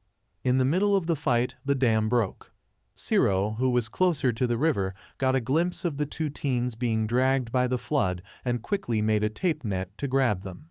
Sure, the water was too strong for him to hold them alone, but he bought enough time for Pixie Bob to arrive at the scene and form a rock golem and rescue them. While the pro-hero took the students to a safe place, the battle was almost over to the villains. One person in particular was very caught up in the fight. Midnight wasn't one to engage fully into combat given the nature of her quirk, but this night she was fighting like she didn't in years. There was a lot of stress and anger she had to vent off, so sorry for the poor souls that came into her way this night. And curiously, another person was pretty active about beating the enemy army, the rabbit hero Maruko, though it was her more competitive side showing up. Seeing Midnight fight with so much energy flared up the tanned woman, and she wanted to see just who were these guys from the league that caused so much trouble. Unfortunately, once the helicopters arrived, the vanguard left, and rescuing the students was a priority. Within an hour, the police arrived in great numbers and with many trucks to arrest this huge army. After Cementos fixed the broken dam, the police and heroes formed a group to search down the course of the river, while another group investigated the plant, looking for any leads on the plans or location of the league. And during this time, the students that went missing had to report what happened. Hato would answer later as she practically shut down due to exhaustion. It was a long, long night, but it was finally over, and just as he promised, Midoriya and everyone would see another sunrise. After blast. Wahahaha, sobs, I was so worried, Izuku. Hick. Mom, I told you, I'm completely fine. Don't worry too much about it. He tried to calm down his mother as she kept crying waterfalls and hugged him tightly. But hick, they said you nearly died. Sob, how can I not worry, Izuku? Sniff, I thought that you wahahaha, you scared me to death, you know it? Hick. He scratched the back of his neck uneasily. Of course he knew it. Yes, I know, he admitted in defeat. And you promised you would take care of yourself, Sob. He almost winced physically. I know, but look, no broken arms. He opened his arms. Inko then grabbed one of his hands, the one wrapped up in bandages. Sniff, so what is the meaning of this, mister? Okay, but 3 broken fingers are way better than an arm, right? The look in her eyes and the pout told him otherwise. Maybe less bad? I'm just saying that it could have been worse and... Of course it could. God, an army of villains. And you had to fight them. What is happening to the world? Mom, that's the whole point of our training. Training, Izuku, training. You and your friends had been facing far too dangerous situations. Hero killers, Yakuza bosses, and a league of villains. What's next? Kaijus? An alien invasion? Actually, forget I said that it might happen, the short woman said, rubbing a hand over her face and sighing tiredly. Inko didn't rest this night, obviously, because her son was missing. But even after the information that he was safe and sound, and it was around midnight, she didn't have a single minute of rest.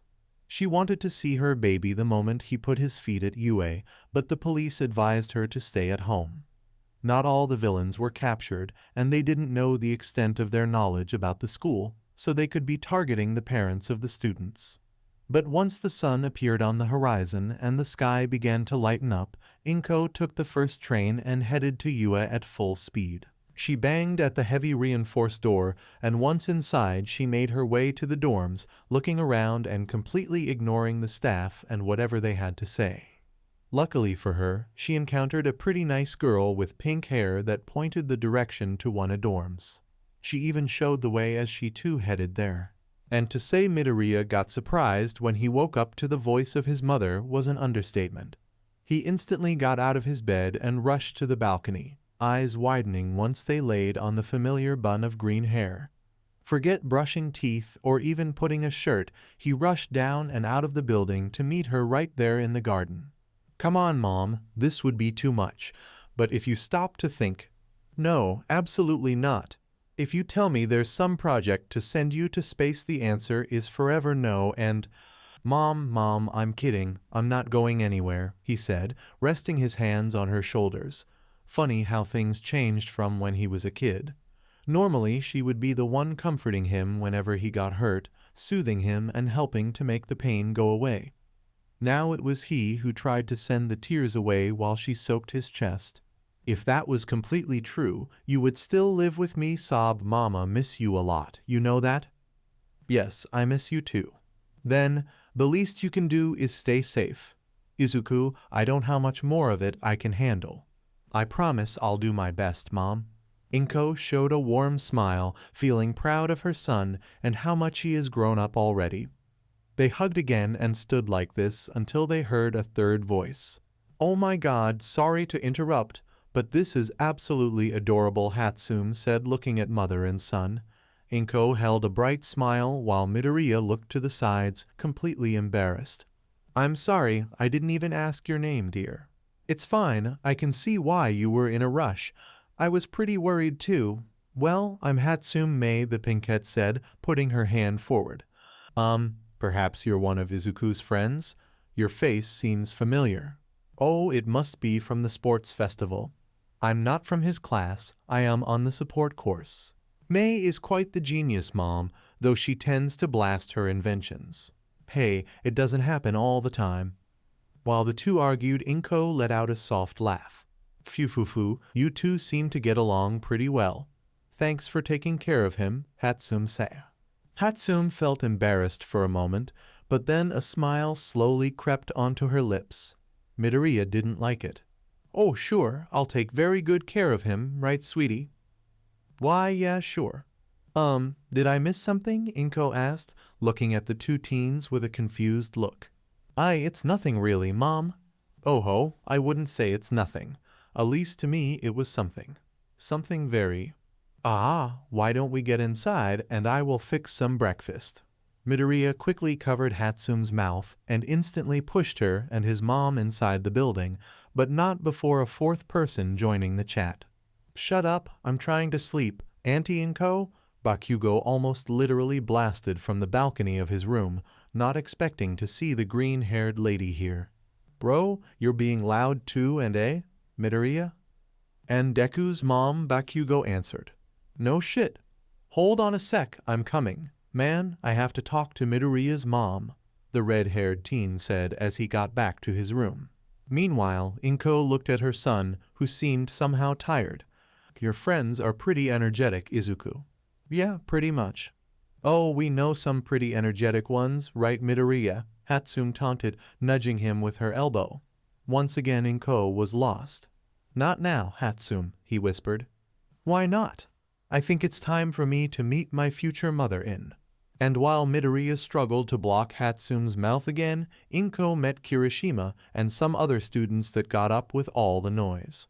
Heights Alliance, 1B dorms, a couple of hours earlier. She rolled back and forth on her bed, unable to sleep. This was way too dangerous. She still didn't believe she survived that. Then again, her demise could be just around the corner. What should she do? Worry filled her heart as she tried to think of a way to fix things. Oh, the regret. She regretted leaving the bed that day. Maybe she should have feigned illness or something. But how could she foresee this sequence of events? It wasn't her fault at all. In the heat of the moment, it happened. Maybe it was a sign like the universe was telling her that it was the right path to go. But no, I can't. Why did it have to happen? She just couldn't keep her mouth shut, could she? All this time keeping this a secret because of her shyness and later, because of her friend, wasted, thrown away through the window. I couldn't help it. The moment her eyes laid on him, on his limp and unconscious form, drenched and not breathing, her heart almost stopped. This had to be some kind of really bad taste joke. The pros finally arrived and were taking care of the army of villains. Everyone was here and they would get back together just like he promised. Then why did it happen? Why was Midoriya getting away from her reach, like sand escaping between her fingers? Coming to think of it, it had always been like this to her. Camori never had a chance to talk with him. But this would be an everlasting goodbye. She wouldn't see his smile from afar again, neither overhear his sweet voice while he chatted during lunch. And the saddest part? Not being able to let him know how she really felt. Such was her fear of this ending that the words started to come out the moment she opened her mouth, and they didn't stop. So the brunette confessed her long-time love for the green-haired teen between cries and tears. She didn't know if he even heard her, but she said it. She poured all her hidden feelings into this moment. Too bad the regret of not doing this sooner overwhelmed her feeling of pride and accomplishment. What was the point now? He was Midoriya was. That was so embarrassing, Camori shouted as she used her pillow to cover her face and muffle her voice. She rolled around some more and ended with her belly down, hugging the pillow as if her life depended on it. She looked through the glass door of the balcony. gazing at the stars in the sky and silvery moonlight that entered her room. Maybe he didn't listen at all, but the other girls. Seriously, my timing couldn't be worse. What if Kendo gets to know about it? Is she going to be mad at me?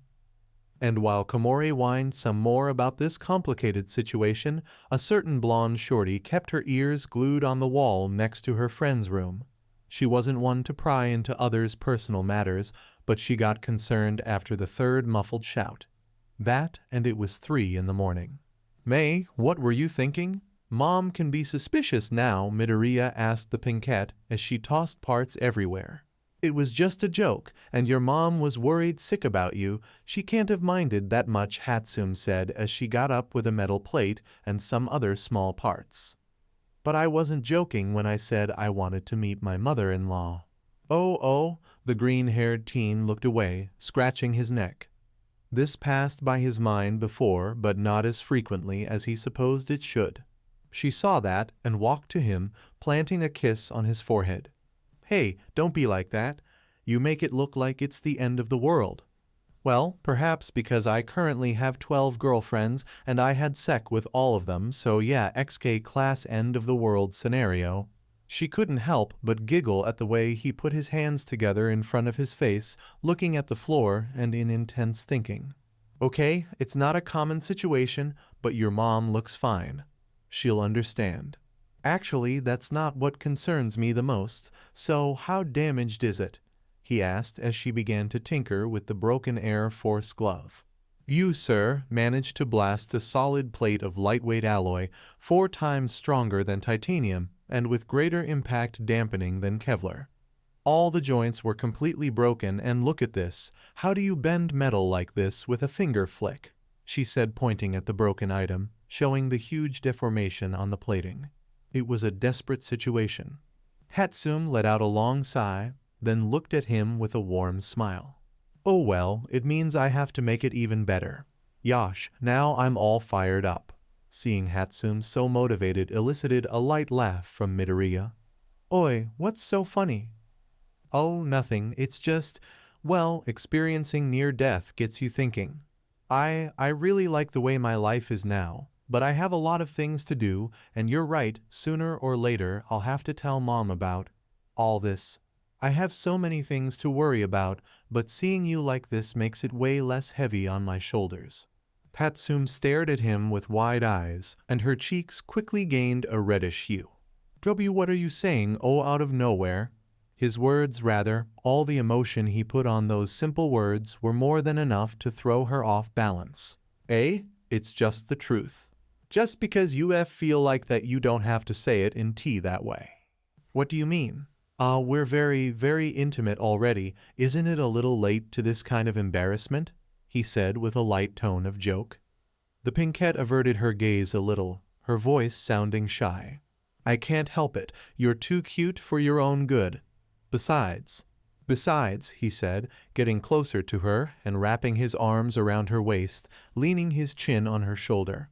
Besides, near-death experiences affect the others, okay? When I heard you went missing, Izuku, I thought I wouldn't see you again. It was the kidnapping all over again. I was so scared. Just remember the feeling gave Hatsume chills, and she held on his arms, getting close to his body, seeking for his warmth. Midoriya took in a deep breath. I keep causing trouble to everyone. Sorry about making you so worried. No, Izuku, it's not I know it's not my fault, but I want to say it anyway. Yesterday, while we were trying to escape, I made a promise that I would save everyone and would return alive too. So now I want to do it again. May, I promise I'll never leave you, okay? He said that and hugged her tight. Hatsume felt like crying, but she managed to contain her tears of joy. The weakness and cold she felt when she heard the bad news were like a faint memory now, tossed away in a forgotten corner of her mind. She didn't have to worry, Midoriya kept his promises. But just to ensure he would keep them, Hatsume doubled her resolve to make him the best support items. This way, he would be able to fight with all he got, maybe even past 100%. Hatsume admired just how committed to his goals he was, so she couldn't fall behind. If he is going to be the #1 hero, he will need equipment worthy of the #1. Yeah, I didn't know I missed you so much, Izuku. Her smile was visible for him, even if he couldn't see her face completely. He let out a small snicker. What now? Am I being that silly? No, I didn't want to. Well, we're just hugging. Is it that special?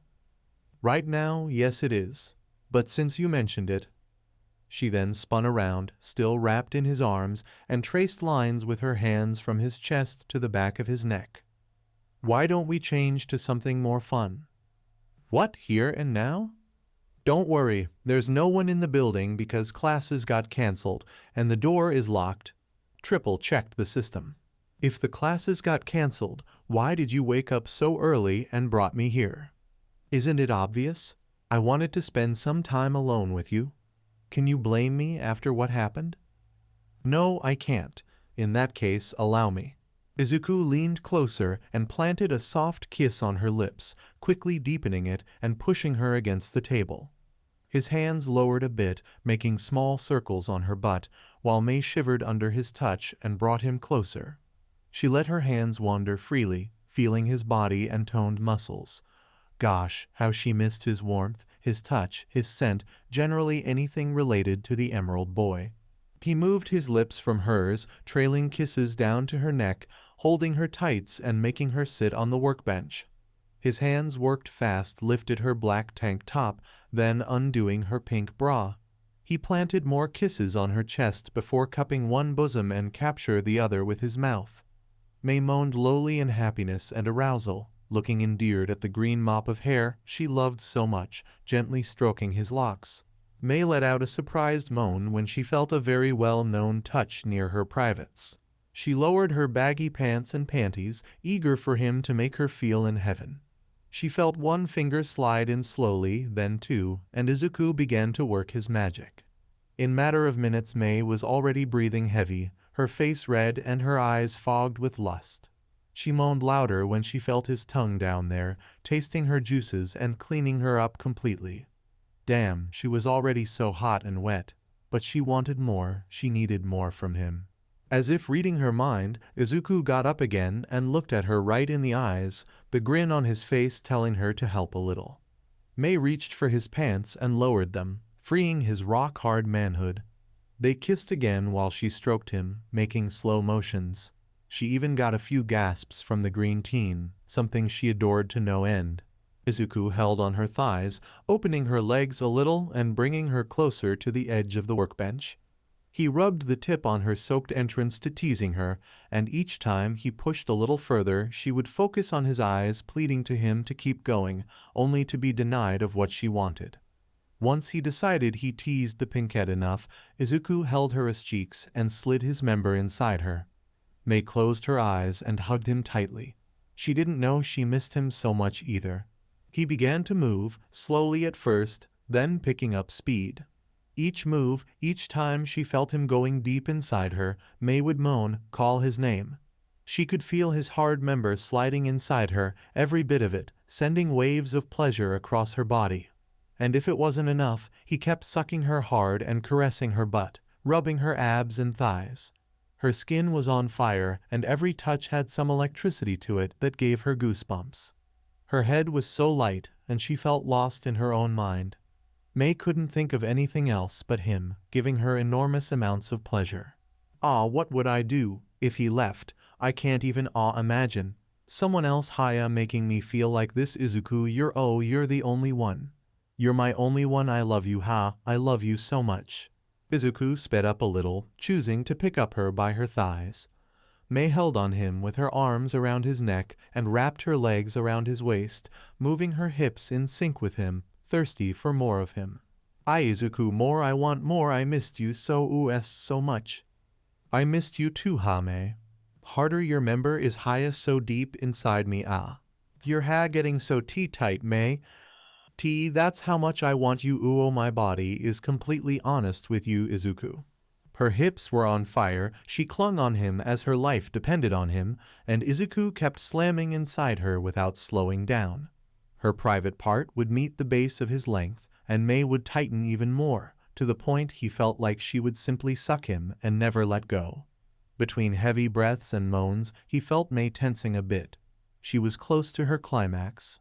Her nails dug in his backs under his shirt, leaving thin reddish marks. Izuku, I'm going to climax, Izuku, see coming. She held on him with all her strength, her legs locking around his waist. May arched her backs, feeling her orgasm wash over her like a tidal wave. She was breathless and her eyes looked covered in mist. Once they regained some focus, she looked at him with a mix of lust and disappointment. Ni, Izuku, you didn't come yet? Sorry, I didn't mean to.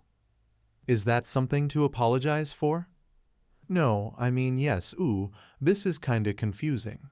May tried her best to show a warm smile through the lots of pleasure she felt.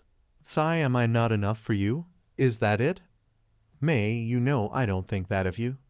Hee, I know that's silly. What I mean is that perhaps you're too much for me alone, she said, that then flashed a lustful grin. But that won't stop me from trying. I'll make you climax even if I have to black out for it. It doesn't have to go that far. Come on, you love it when you see us going crazy over you, don't you? I don't have to see you like that to love you, but why, yeah, it's nice. Then what are you waiting? Have me senseless. Her eyes were burning with passion, and her folds were even more soaked after all. He didn't pull out. Izuku put her on the table again, this time making her lay down on it. He held her legs up and spread them. May had a big smile crossing her lips. That's what I like. Come on, Izuku, have me until you can't anymore. I want to give you my best. A grin also made its way into his mouth. Well then, since you're insisting so much. Izuku held her legs up and began to move his hips fast, slamming his member inside her wet private part. May moaned loud with every pound, feeling waves of pleasure echo through her body. She asked for him but damn, he never ceased to surprise her. It was never boring or repetitive with Izuku, he always made her see stars. Izuku looked at May, watching her body move with each thrust, her mounds moving freely, going back and forth. He reached for them and caressed them, pinching and making circles around. May held the hem of her top with her mouth, barely keeping herself conscious at this point. His huge member felt so hot she thought she might get burns. It reached so deep inside her, and Izuku already knew May enough to hit every single sensitive spot she had. She also loved the feeling of him inside her. She had already engraved into her mind the shape and feeling of him inside her. She wouldn't accept anything else. Izuku, I'm almost there. Are you close to Uoha? I'm getting there. He held on her hips and moved faster, slamming his crotch against her slit. May began to lose it, her mind going blank with sheer pleasure. She fought against it, tried to reach her limit together with him, but it was nearly impossible, and he didn't show any signs of stopping. Hien, Izuku, more, I can't get enough of your huge I'm coming again, Izu She reached her second blast, as intense as the first. Her hot juices flowed from inside her, but he didn't stop. Izuku kept going, even moving faster and hitting harder, which turned May's mind into a blissful mess of pleasure and happiness. Yes, more. Izuku Haya, my head is. More, I want your seed, Izu. Ku, give it to me, I want your everything. HNGN Izuku. Her hips kept moving in sync with him, but the rest of her body went limp. Her arms were above her head, her cheeks were reddened, and her eyes were rolling back. Between the moans, she called for his name and kept begging him to keep going, but she was stumbling on words and her tongue stuck out to the side. Seeing her like this, Izuku couldn't deny that she was kinda right. He did like to see them like this. Not because of some sick fetish or something like that, but he learned that whenever the girls looked like this, it meant he was doing it right, and that they felt really good, so if they were happy, he was happy. Speaking of happy, he felt an energy building up. May, I'm close to I'm near my limit. Yes, Izuku, fill me with your thick seed, give it to me, Izuku. Let's climax together, Izuku. Here it comes, May. Izuku, Hien. Finally, he reached his limit, releasing his thick came inside May. She couldn't even breathe as she shouted, feeling it flowing inside her. Her body shook a bit, then went limp. May just laid on the table, eyes foggy and unfocused, her breath heavy and irregular. Izuku leaned on his hands, hovering a bit above her, also catching his breath. After a minute he was completely fine, while May still tried to come back from her bliss. He slowly pulled out and she moaned, feeling his member sliding out and making a wet noise. Heavy breathing, you came so much. Izuku, I am dripping with your hot seed. Pa, we made quite the mess here. Don't worry, I have some towels in a locker around here. Huh, so you're prepared. Wait, did you plan to do this from the start? He saw a smile forming into her lips. Well, not exactly, but I thought that it could happen so. Sigh seriously. If you wanted to do it, you just had to ask. Yeah, but the other girls would want to join. I wanted some time alone with you, remember? Izuku chuckled at the thought that even in that lewd situation she was, May still looked cute when pouting, her cheeks puffed and her eyebrows furrowed while she looked to the sides. Yes, I remember. So, do you feel better now? She struggled to sit up, so he lent her a hand. Well, my arms are shaking and I can't feel my legs. I'm more than better now. She then leaned for a kiss and Izuku closed the gap. Thanks, Izuku. You don't have to thank me for that, May. Not for that, not only for that, but for being there for me, for being in my life. I didn't do anything. In fact, I made you worry about me. I don't care, just having you close to me is enough. So keep your promise, okay? Will do. The sun was still getting up in the sky. 8 in the morning wasn't exactly the definition of early to most persons, but given the routine of the U. Students, it was almost too late to wake up. Except for today because the classes got cancelled, so the great majority of the teens took the opportunity to get some extra hours of sleep. And one of the exceptions was the silver-haired girl of 1B Yanagi Ryuko. In fact, she didn't get even an hour of quality sleep that night. Her dreams were, ironically, haunted constantly by these visions, these terrifying memories. Even though there wasn't much to remember, it was so dark in those tunnels. But the noises, the smell, the overwhelming feeling crushing her soul, the cold of the water and the sensation of burning lungs aching for air. She woke up sweating from hour to hour. It didn't matter how many times she repeated to herself that she was safe, the nightmare would keep repeating. So Yanagi gave up on trying to sleep. It wasn't like some eye bags or a tired face would add up much to her already ghostly appearance. No, it didn't matter to her. Something else made her restless, as if the nightmares weren't enough. She feared for her life, she thought she was going to die. That kind of experience surely left a mark on her, but it didn't compare to how she felt when she saw him going through this. Why though? Perhaps it was the sense of owing him for saving her. It wasn't a matter of paying a debt. Did she feel impotent and useless because she couldn't do anything to help him after all he had done to save her and the others? No, it wasn't guilty either. Regret? Yeah, she felt some regret back then for not being strong enough or for letting him stay behind and fight that crazy villain alone. Yanagi didn't know what, but maybe she should have stood with him and do something, anything to help. What use could she have in that situation? Would her presence change the result? She wasn't sure, but she should at least have tried. Midoriya did that all the time and, oh right, Midoriya. She dismissed the thought at the time, and until now it seemed too silly to even be considered, but maybe, just maybe, she felt like this because it was Midoriya's life in risk. Impossible, right? Then why did she feel so hopeless? Why so much sorrow? The loss of a student and future hero surely was sad, but that felt way too personal to her, it hurt too much. And what about the sinking feeling crossing through her heart like a spear when she heard Camori saying those words to his cold, soaked body? I love you, huh? She repeated the brunette's words, but in a more personal way. She repeated in her mind, again and again, pondering about the feelings it stirred in her heart. Where did these come from? He saved her, and she was grateful, but love? Wasn't that too much?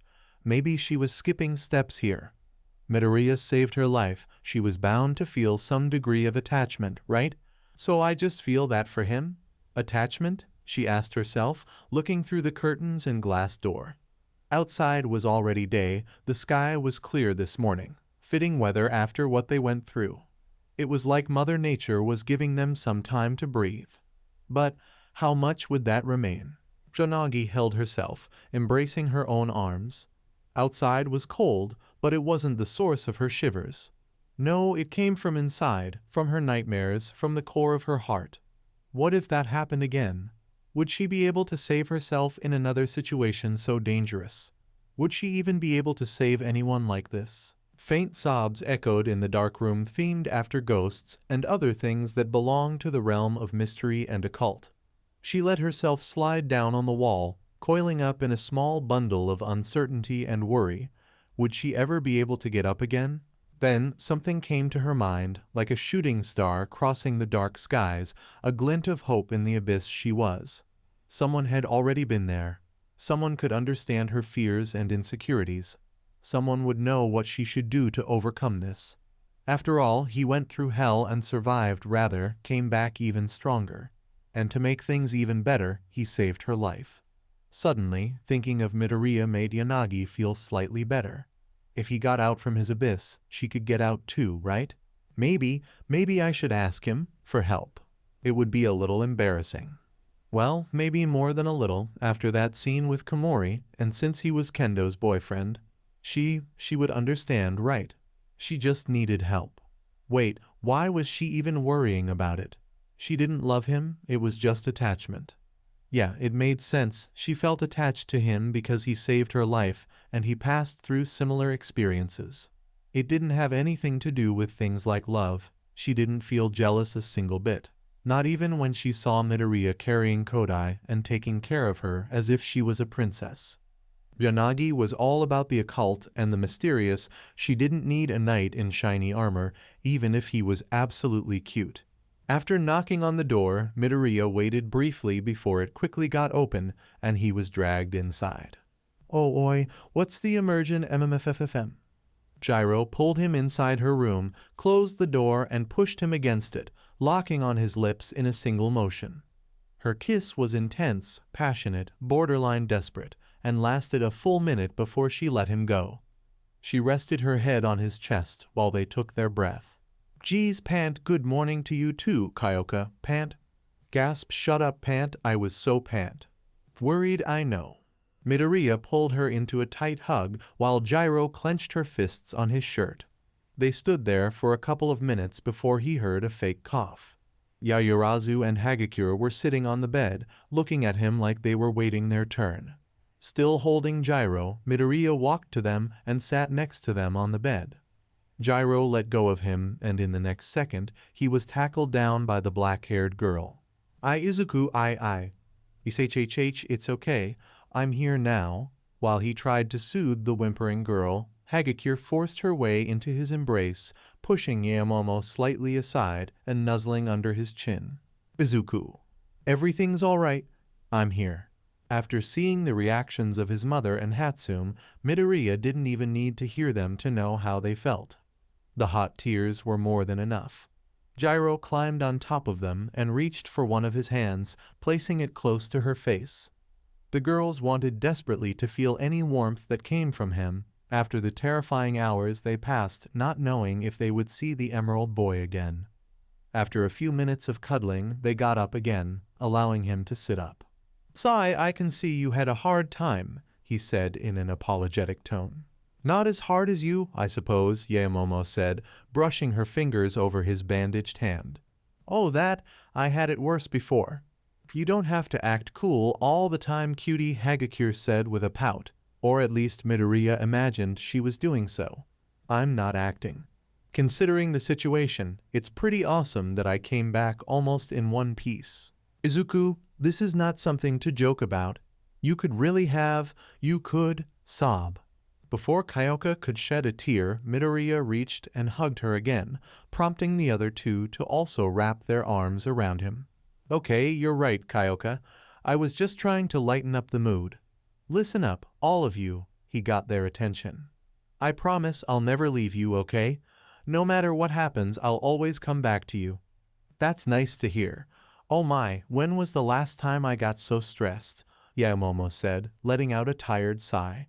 Between worrying about Izuku and ensuring everyone else was safe after the incident with the warp gates, she had been on the edge, and only now Momo felt this huge weight being lifted from her shoulders. Those crazy villains, attacking us right here. What did they want anyway? Kyoka asked the green-haired teen. As we suspected, they were after Himiko, but maybe there's something else going on. That base and gathering such a huge army just to capture one person. Something is not right. Let's think about it later, cutie. What matters is that you're safe, Hagakure said, hugging him like a plush toy. The others nodded in agreement. Kyoka, feeling more relieved, began to stretch her arms with the grace of a cat. She winced as she felt her body somewhat stiff. Didn't sleep well? Midoriya asked a little concerned. How could I?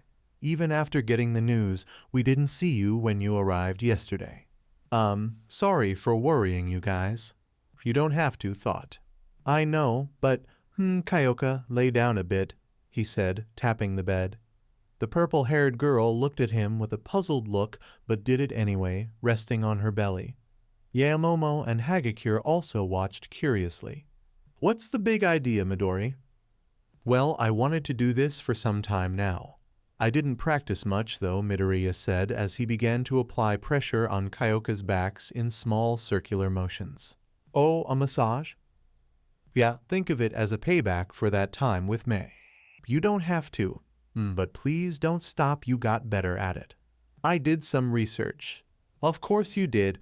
God, this is awesome, Kyoka moaned lowly as Izuku rubbed her backs, going from the lower part to between her shoulders, doing his best to relieve all the tension in her body. Izuku, if you don't mind, can I have one too? Momo asked with a hint of shyness in her voice. Sure. Oh, then I'm next, Hagakure said in her usual hype tone. Izuku kept working on relieving Kyoka, moving to her legs, squeezing her smooth thighs and earning more moans from her. Kyoka shivered and bit her lower lip as she felt his hands sliding over her body.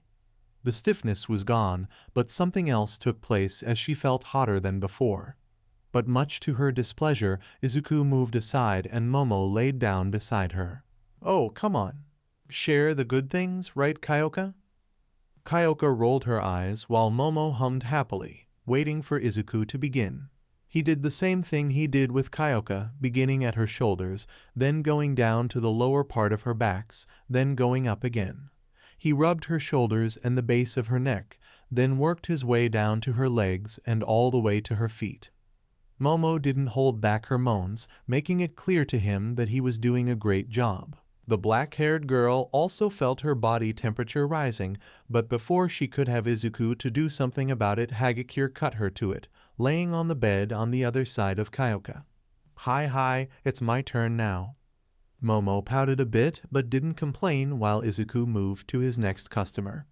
Once again, he repeated the process, applying pressure in circular motions and gently squeezing her muscles to relieve the pent-up tension. Hagakure proved to be kinda tricky since Izuku couldn't exactly see where he was touching.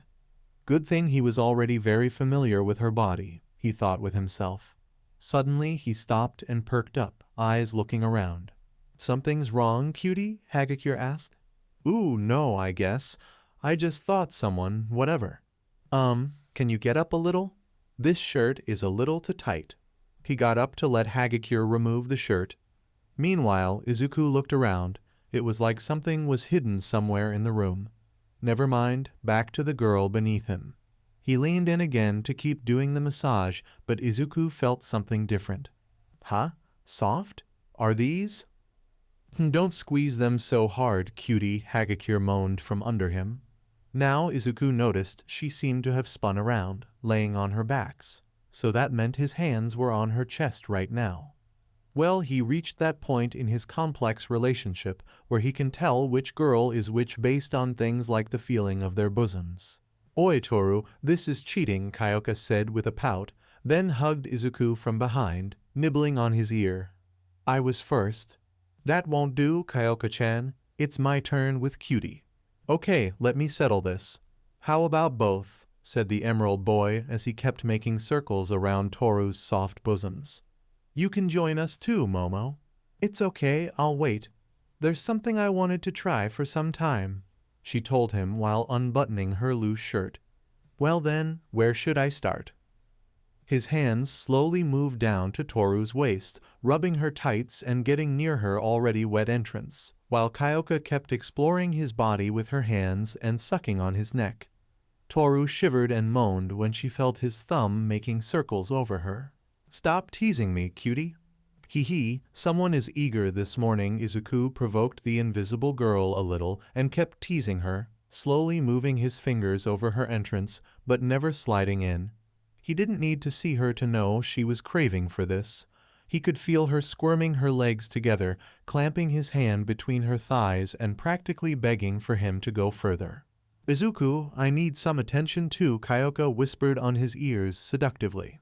She then sat next to Toru, leaning with her hands back and spreading her legs, calling the green teen with the wave of a finger. The purple-haired teen let out a high-pitched moan when she felt his tongue licking the moist of her privates, sticking it inside her slit after that. Izuku reached for her ass, squeezing and caressing her gently while his other hand was busy fingering Toru. Both girls were already short of breath, moaning and shaking with the pleasure the boy was giving them. When they thought they couldn't get any more, Izuku stopped, leaving the two with red, confused faces.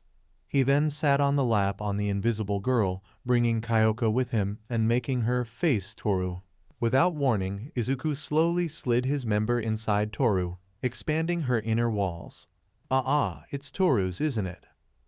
Hien P Pin Pon, you're right, cutie. Can you two not play guess the hole with me in the middle? Oh, don't be mad, Kyoka.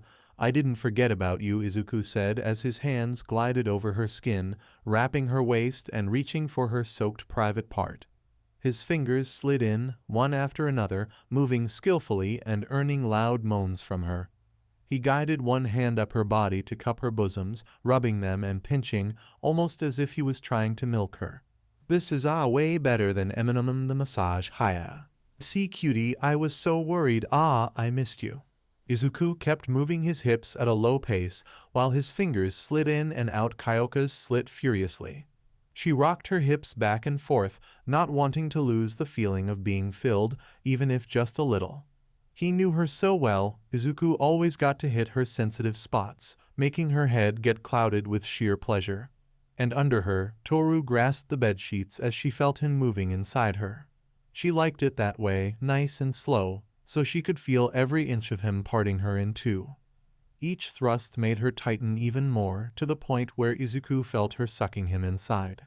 Izuku, I can't take it anymore, I'm gonna Kyoka shouted as she felt on the edge of her orgasm. Just let it out then. I love to hear you calling my name, he whispered in her ear, his voice more husky and alluring than what she was used to. As if obeying his command, Kyoka came, letting out a flood of juices and moaning his name loud. Her body jerked a bit, and she lost her strength, leaning limply on him, eyes a little foggy. Wow, look at this, you completely drenched Toru, Kyoka, Izuku said as he kept slowly fingering her. Shut up and gasp, have me already. Wait just a little longer, I have to make Toru climax too, okay? She didn't have the focus to answer him, simply letting Izuku keep pleasuring her. As for the invisible girl, Toru felt him reaching deep inside her. She was so hot Toru might her burnt. She was near her limit too, but he didn't seem to be stopping anytime soon. Izuku, gimme more of you uo. Listening to her wish, he spread her legs more, leaning forward to go even deeper, all that still holding Kyoka. You're so tight, Toru. I told you I missed being FCK'd by you, it's so deep, hiya Izuku, I'm coming, cutie, I'm gonna One final thrust and Toru came, also letting out a wave of hot juices that spilled on the bedsheets. She tried to catch her breath while recovering from the short trip to Bliss Land. Okay, time to change, Izuku said as he made Kyoka lie on top of Toru and flipped the two. Standing on his knees, Izuku pulled Kyoka closer while lifting Toru's rear up to his face. See, cutie? What are you planning? Oh, I think I get it. Lean on your legs, Toru, Kyoka said as she wrapped hers around his waist. You're getting really good at this, ain't you? I aim to please. And before Kyoka could say another word, Izuku shoved his member inside her in a single motion. Ah, shit, did it always felt so good? Kyoka was lost in pleasure. She honestly didn't think she would feel so good with just one thrust. Why, you must miss him a lot too, Kyoka-chan yan.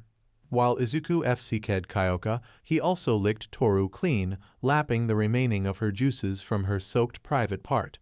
It was hard for the invisible girl to keep her legs straight since Izuku was turning them into jelly, so the emerald boy had to hold her up with his arms. Yes, that's it, harder, Izuku, Kyoka kept moaning and shouting his name, begging for more. Listening to her loud moans, her voice calling his name, really turned him on. She was extremely honest with how she felt. Izuku picked up speed, slamming the base of his wood at her entrance, making her body shake with each thrust. Kyoka tightened her legs around his waist to never let go of his member. He felt so big and so hard inside her, she wondered in a brief moment of lucidity if he's gotten bigger than before. The warm and smooth sensation of having Toru's bosoms pressed on her chest also added to the crazy pleasure ride, prompting the purple-haired teen to capture her friend's lips for an instant. Ooh, hiya Izuku, I'm coming again. Ah, Izuku, ah. Kyoka orgasmed for the second time, being quickly followed by the invisible girl. The two girls stood still, their bodies lying limply on top of each other, while Izuku took a moment to watch them. You girls are so beautiful. Now, what was that Nimuri told me once? Oh, right. Izuku aligned the two on top of each other, spreading their legs, then leaned forward to slide in. Cutie, what are huff you planning? Nimuri taught me this, but I never got to put that to use. Seeing you two like this made me remember. And then he slid his member between them, rubbing it over their wet holes at the same time. It wasn't like actually having it inside them, but the girls were already sensitive and Izuku obviously was making it feel even better. They felt the base of it hitting on their crotches, sending pleasure waves coursing through their bodies. Kyoka reached for Toru's bosoms, cupping and fondling them, while Toru returned the favor. Their minds were clouded with lust. They couldn't think of anything else beside Izuku and his huge member making them feel in the clouds. He increased his speed, getting closer to his limit. Izuku didn't stop until he came, a little after Kyoka and Toru climaxing for the third time today. Their bodies were covered in sweat and a white pool of cane was on their bellies, which they made sure to wipe clean with their fingers. My, how can I get so horny just watching you? Momo said as she wrapped her arms around his torso, her slender fingers making circles on his chest. But you don't want to just watch, do you? Izuku asked her, rubbing her smooth legs. I told you I had something in mind, didn't I? Oh-ho, now I'm more curious. Then come here, my love. Momo pushed Izuku over the bed, making his back lean on the wall. She kissed him intensely while he removed her loose white shirt and navy blue panties. But then he heard something clicking, and when he noticed, Izuku had his wrists cuffed to chains that were firmly locked to the legs of the bed. Ooh, Momo, don't tell me this is... Surprise, you see, Izuku. Nimuri also taught me a few things.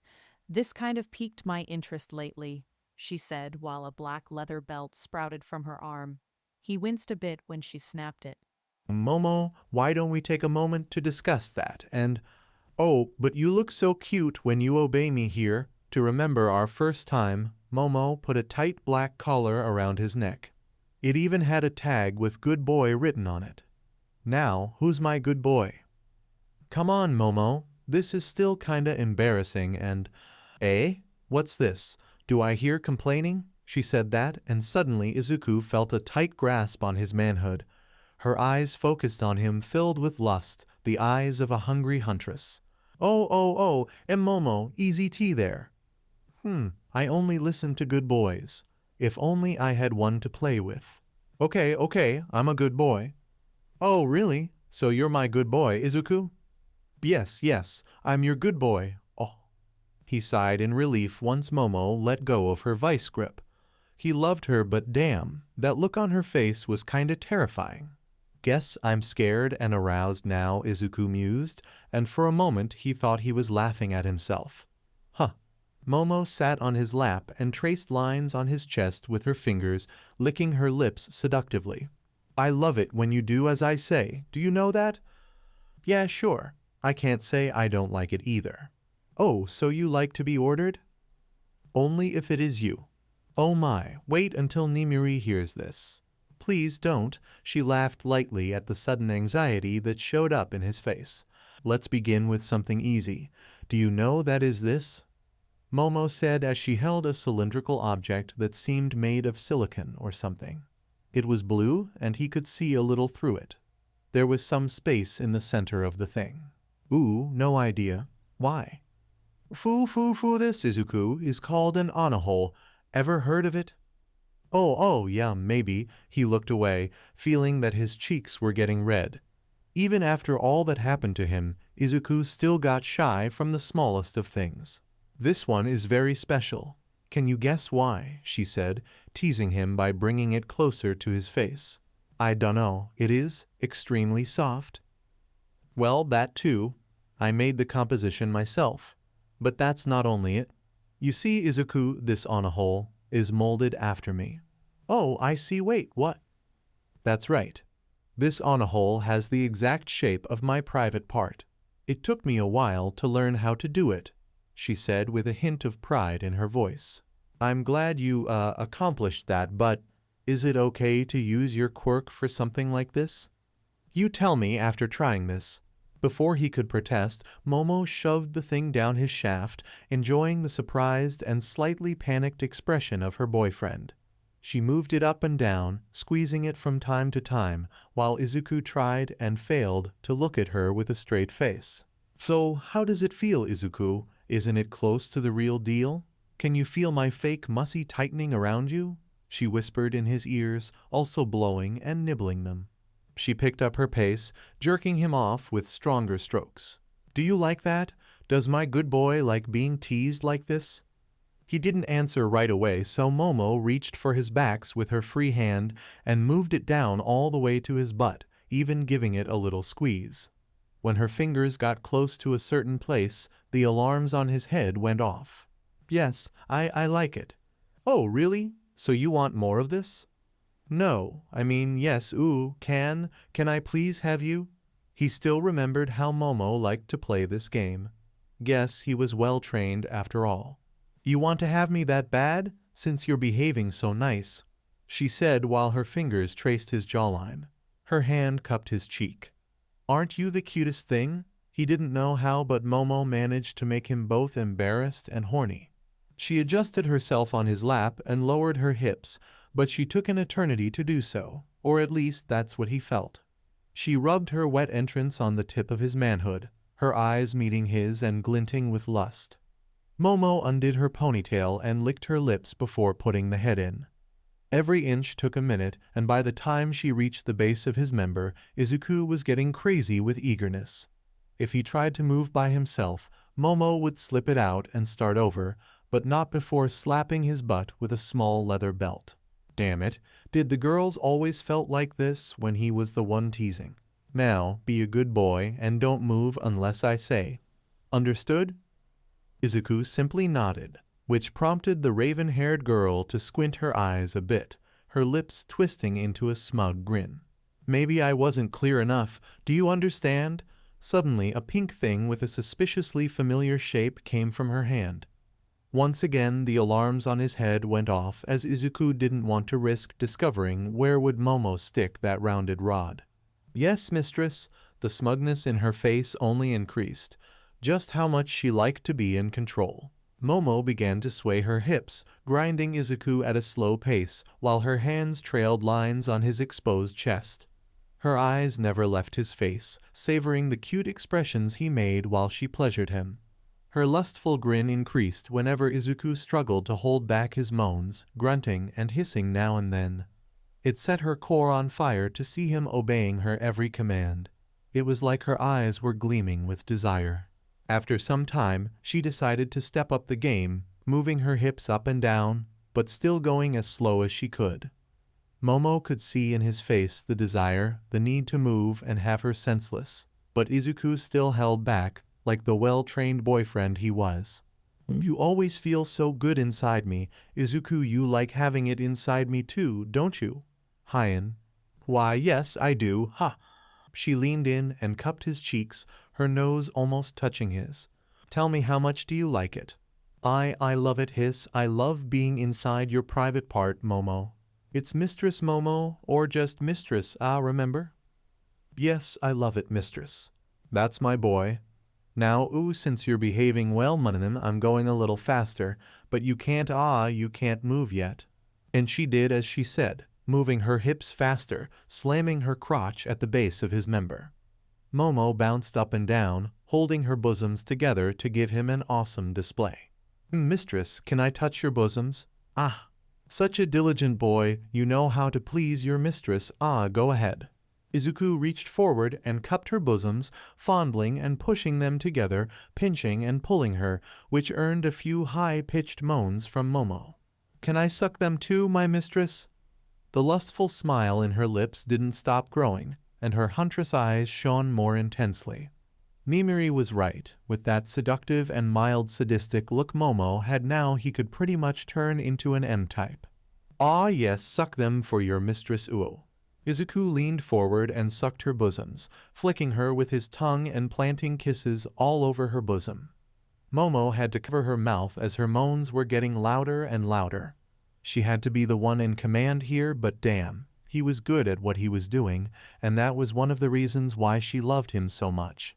She entangled her fingers on his green locks, burying his face in her valley while her hips kept moving up and down, making him reach deep inside her wet hole.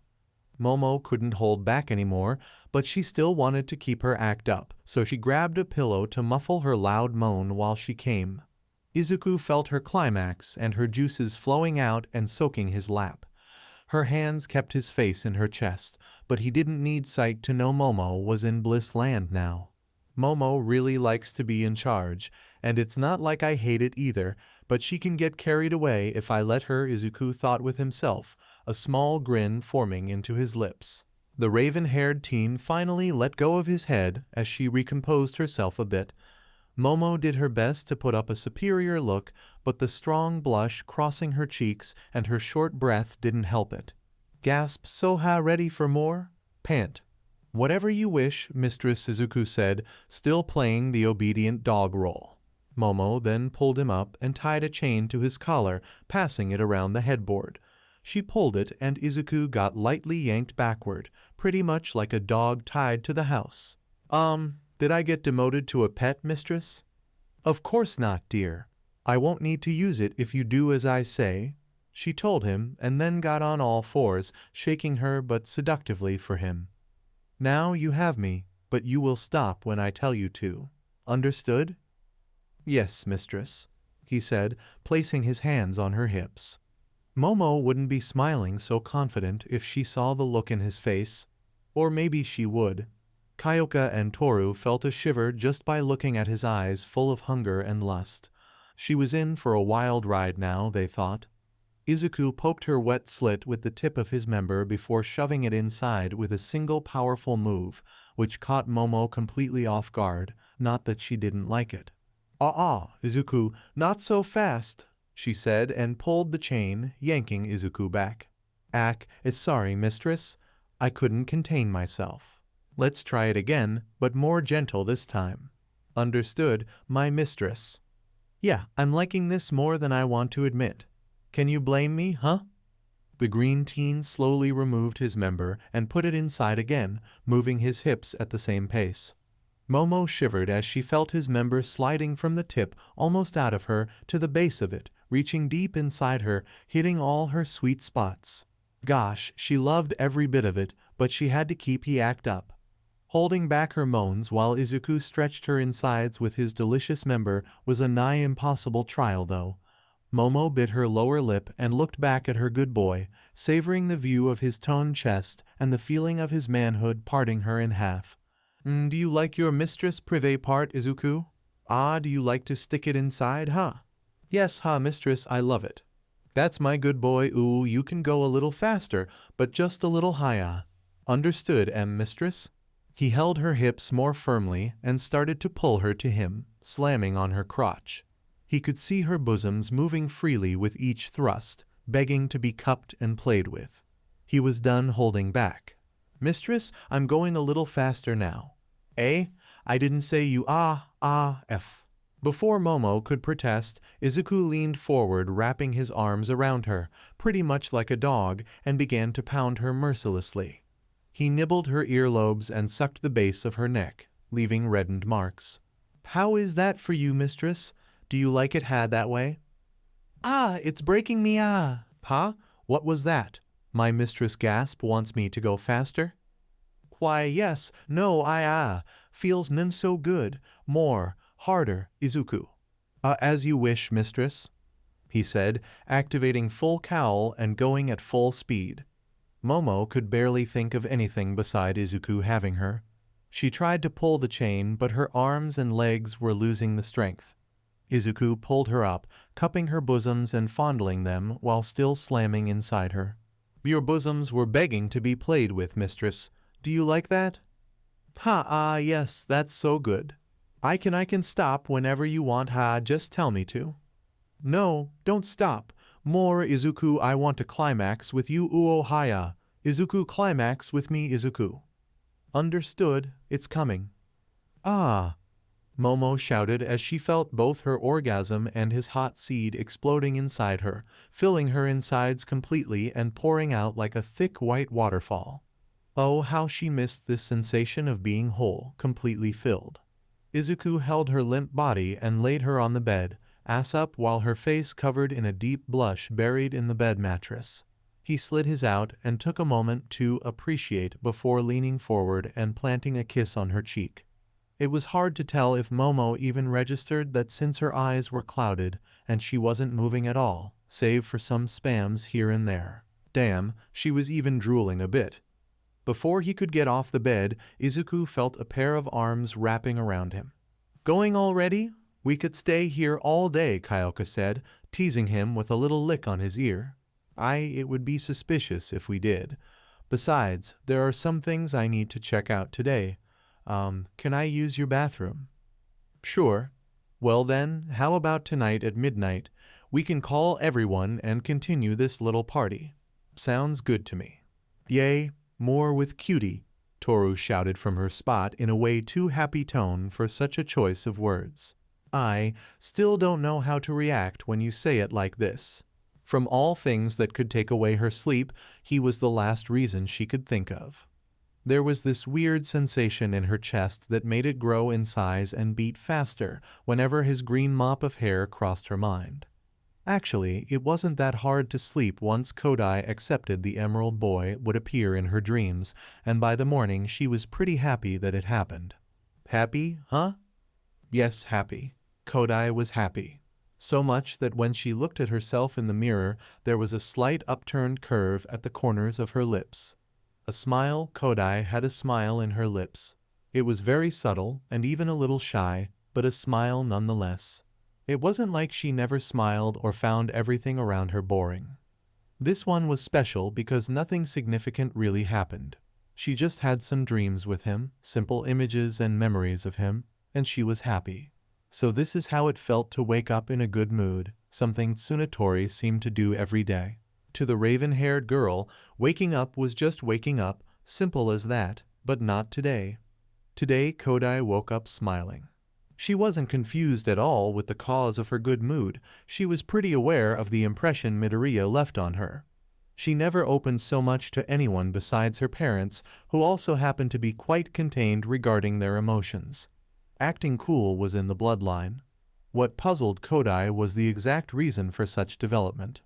Midoriya was a nice person that she knew since Kendo got her eyes on him, and after all they went through together, he is, without doubt, going to turn into a brave and amazing hero. He already is. But many of her friends also are brave and amazing. Where's the difference? Not knowing how to express her feelings was a common thing for Kodi, so much that sometimes she didn't know exactly how she felt herself, like now, but she knew it was a feeling different from the admiration she felt for her fellow classmates. It was different from the feeling of closeness she had with Kendo and Yanagi, though quite similar. She wanted to get closer to him, but to do what exactly? Could it be because he protected me? Yeah, she already heard about it. When we're in a dangerous situation, we tend to cling on to anything that makes us feel safer. Perhaps she got attached after the incident with the League. She was pretty defenseless back then and Midoriya helped her the entire time.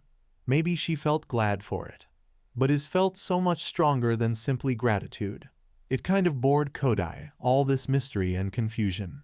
While clinging on his backs at those dark and humid tunnels, she managed to express herself, to voice her feelings with such ease that she impressed herself.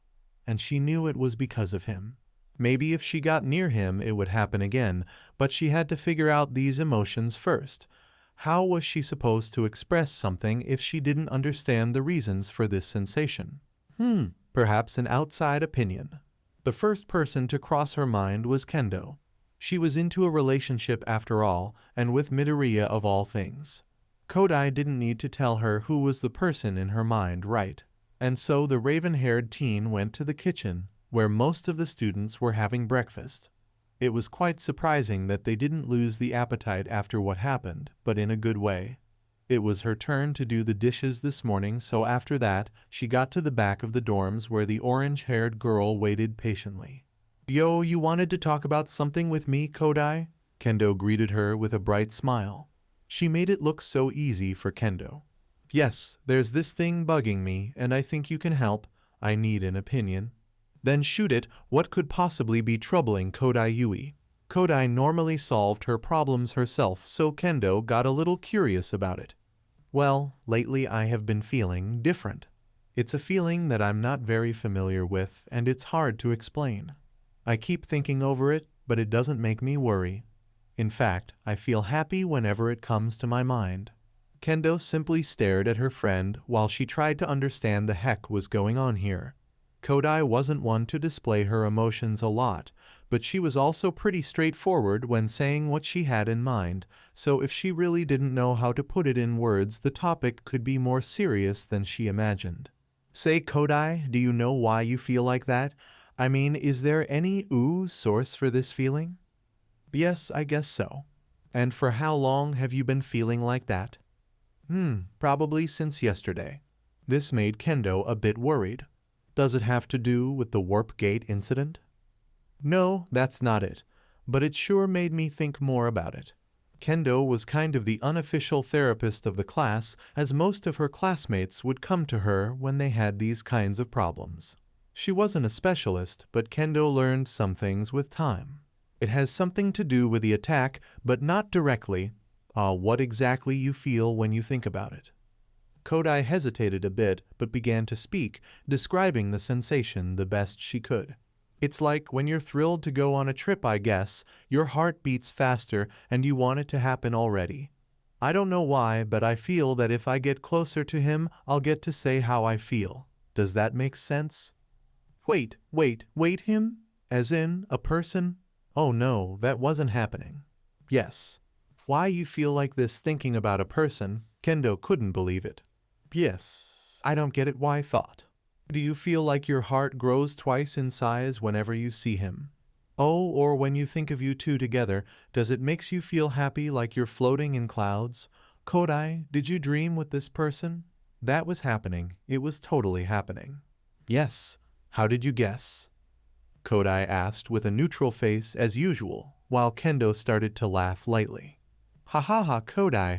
She put a hand on the raven-head shoulder. "You are in love." "Love? Really?" "Or at least infatuated. Girl, that's so nice to hear." "Is it? What's the big deal?" "What? After the whole deal with me and Midoriya, it surprises me that you didn't get it from start. I don't think it is love. Some attachment maybe, but love seems to be a pretty strong word to describe it. Trust me, a small crush can grow pretty fast." "A crush, huh? Yeah, it sounds better this way." "The name doesn't matter much. What counts is the feeling, and I'm so happy for you, Kodi." "Thanks, but why?" Well, I feel happy when my friends are happy. Plus, you helped me when I needed, so count me on if you need help to catch your man. It is a man, right? Yes, it is. Takage wouldn't shut up. You know her, she won't shut up no matter what. Believe me, Kodi, loving someone is the best thing in the world. Everything around you changes. If you say so. I want to be closer to him, to know him better. I think this way I'll get to voice my feelings. Always straightforward. Go for it then, I'm rooting for you. Just one question. What does it have to do with the fight against the League? Well, it was during the fight that I noticed him. He made me feel safe when I was hurt. Still, it could only be because of that, so I won't jump to conclusions. What do you mean? While I get closer to him, I'll see if it is love or not. See, come on, Kodi, you don't have to be so serious about it. Just enjoy the feeling. It's so hard to see you smiling. Now Kodi noticed she was smiling. For how long? Was it more apparent than when she woke up? I have to be sure in this case, Kendo, trust me. Huff, okay, just don't overthink too much. This kind of feeling doesn't make much sense. It's not something you can use logic and analyze. Can I get the name of the lucky one? It'll be better if you don't know. Aw, come on. You knew who it was when it was my turn. You have to tell me. No, I don't think I will. Later that day, Izuku headed to the 1B dorms to see how his girls were doing. He felt he needed to say something and show he was fine after what happened, and if they needed another kind of attention, well, he wasn't complaining. The green-haired teen entered the common room and was instantly greeted by a large manga panel with an exclamation point on it. Midoriya? How are you doing, dude? What brings you here? Hi, Fukudashi-kun. I'm fine, a little sore but fine. Have you seen Kendo? I wanted to talk to her. Oh, I see, of course, you came to see her, Fukudashi murmured the last part to himself. His eyes would have rolled if he had any. She just left, but I bet she'll be back soon. You can wait on the couch if you want. Thanks. Guess I'll wait then. Midoriya wanted to see Takage and Shiozaki too, but they thought Kendo was his girlfriend, so it would be weird if he came looking for them out of the blue. He sat at the couch waiting patiently while his mind wandered off, so he didn't detect the presence that appeared behind him until arms wrapped around his neck. It's my lucky day, just look at what I found sitting on the couch, an absolute hottie. Tea, Takage? Not in here, someone can see us, he whispered, trying to escape her grasp. But I want to hug you, I was feeling so lonely. Her tone, though very flirtatious, had a hint of sadness that he detected. Sure, she wouldn't be the only one to not feel like this after what happened to him. So Midoriya held her arms and quickly flipped her on the couch, resting her head on his lap. Takage was surprised by the sudden move, but just looking at his green eyes made her smile. She quickly got up, sitting next to him and fixing herself while checking if anyone saw that. What were you saying? Someone could see us. Yeah, but that didn't stop you. Are you all right? He asked with concern clear in his voice. Yeah, sure. I mean, I felt worried when I heard you were gone, but I knew you would be fine. She looked at the floor, covering some of her face with her long dark green hair. Midoriya heard what could be a muffled sob. Then her head perked up when she felt something warm on top of her hand. I'm sorry, you must have been worried sick. What? PSH? No, not at all. I knew you were. Sob, I knew you were fine, and I heard Yui, Rieko, and Kanoko got caught as well, but I was okay because you were with them, and, sniff damn it, I thought I wouldn't see you again. Takage finally gave up and tackled him into a tight hug. Midoriya let her cry a bit on his chest while patting her head, doing his best to soothe her. Damn it, his girlfriends also had to be that cute, right? After a minute or so they sat up again. This wasn't the right moment, neither the right place, but Takage remained close to him, fighting the urge to lean her head on his shoulder. So, you only came to check on us? Well, pretty much. After what happened, I thought this was the least I could do. His hand then wandered to her legs, rubbing her tights lightly. I can stay a little longer if you want, though. The lizard girl felt shivers up her spine. She looked at him with a sly grin crossing her lips. Oh, really? I think I want you to stay, but how about the entire day? Tempting, but I still have some things to do. How about an hour? Are we negotiating now? Since there are 3 of us, 3 hours. But I didn't even see them yet. I'll gladly take their places. What do you say, big boy? Midoriya? Someone shouting his name in surprise interrupted the quite suspicious chat between the two. Midoriya would have a panic attack if he didn't recognize the voice. Shiozaki? How are... Midoriya was cut by a tackle hug as the Vine Girl simply jumped at him. Midoriya, oh thank heavens you're safe. Thank you, thank you, thank you. I was so worried, my love. The Shiozaki, not in here, Midoriya whisper shouted, prompting the girl to let go of him and recompose herself. Pardon me, I'm so glad to see you're safe. God knows how much I prayed during the night. I can imagine. No, seriously, Shiozaki here didn't stop until she heard they were coming back with you and the guys, Takage said. Well, I wasn't the only one staying awake through the night, was I? Shiozaki said to the lizard girl, who got a faint blush on her cheeks. I was worried. Did you expect me to do what? Midoriya sighed as the 2 girls next to him argued. Sorry for causing trouble for you two. Eh? What are you saying? I agree, dear. It wasn't your fault. He took their hands on his, looking at their eyes. I know, but while I was there, I started to think about, well, us. I realized again just how important you are to me, and I can see the feeling is mutual. So I decided that I can't let things like this happen so easily because there are a lot of people who care about me and rely on me. I can't let you down, and I promise I won't go anywhere away from you. The girls took a minute admiring his serious, cute face while he spoke these sweet and meaningful words. Just what did they do to deserve such a wonderful person in their lives? Oh my, knowing you were surely a gift from heaven, Shiozaki said, giving him a tight hug. All I know is that you can make me see stars whenever you want, Takage said, nuzzling under his chin and trailing a hand down his abs. But before she could reach her goal, the main door opened, making the 2 girls sit straight again and get some space from him. Just who was interrupting their moment now? Come on, Kodi, say it already. Kendo-san, you're whining just like Takage. Please stop.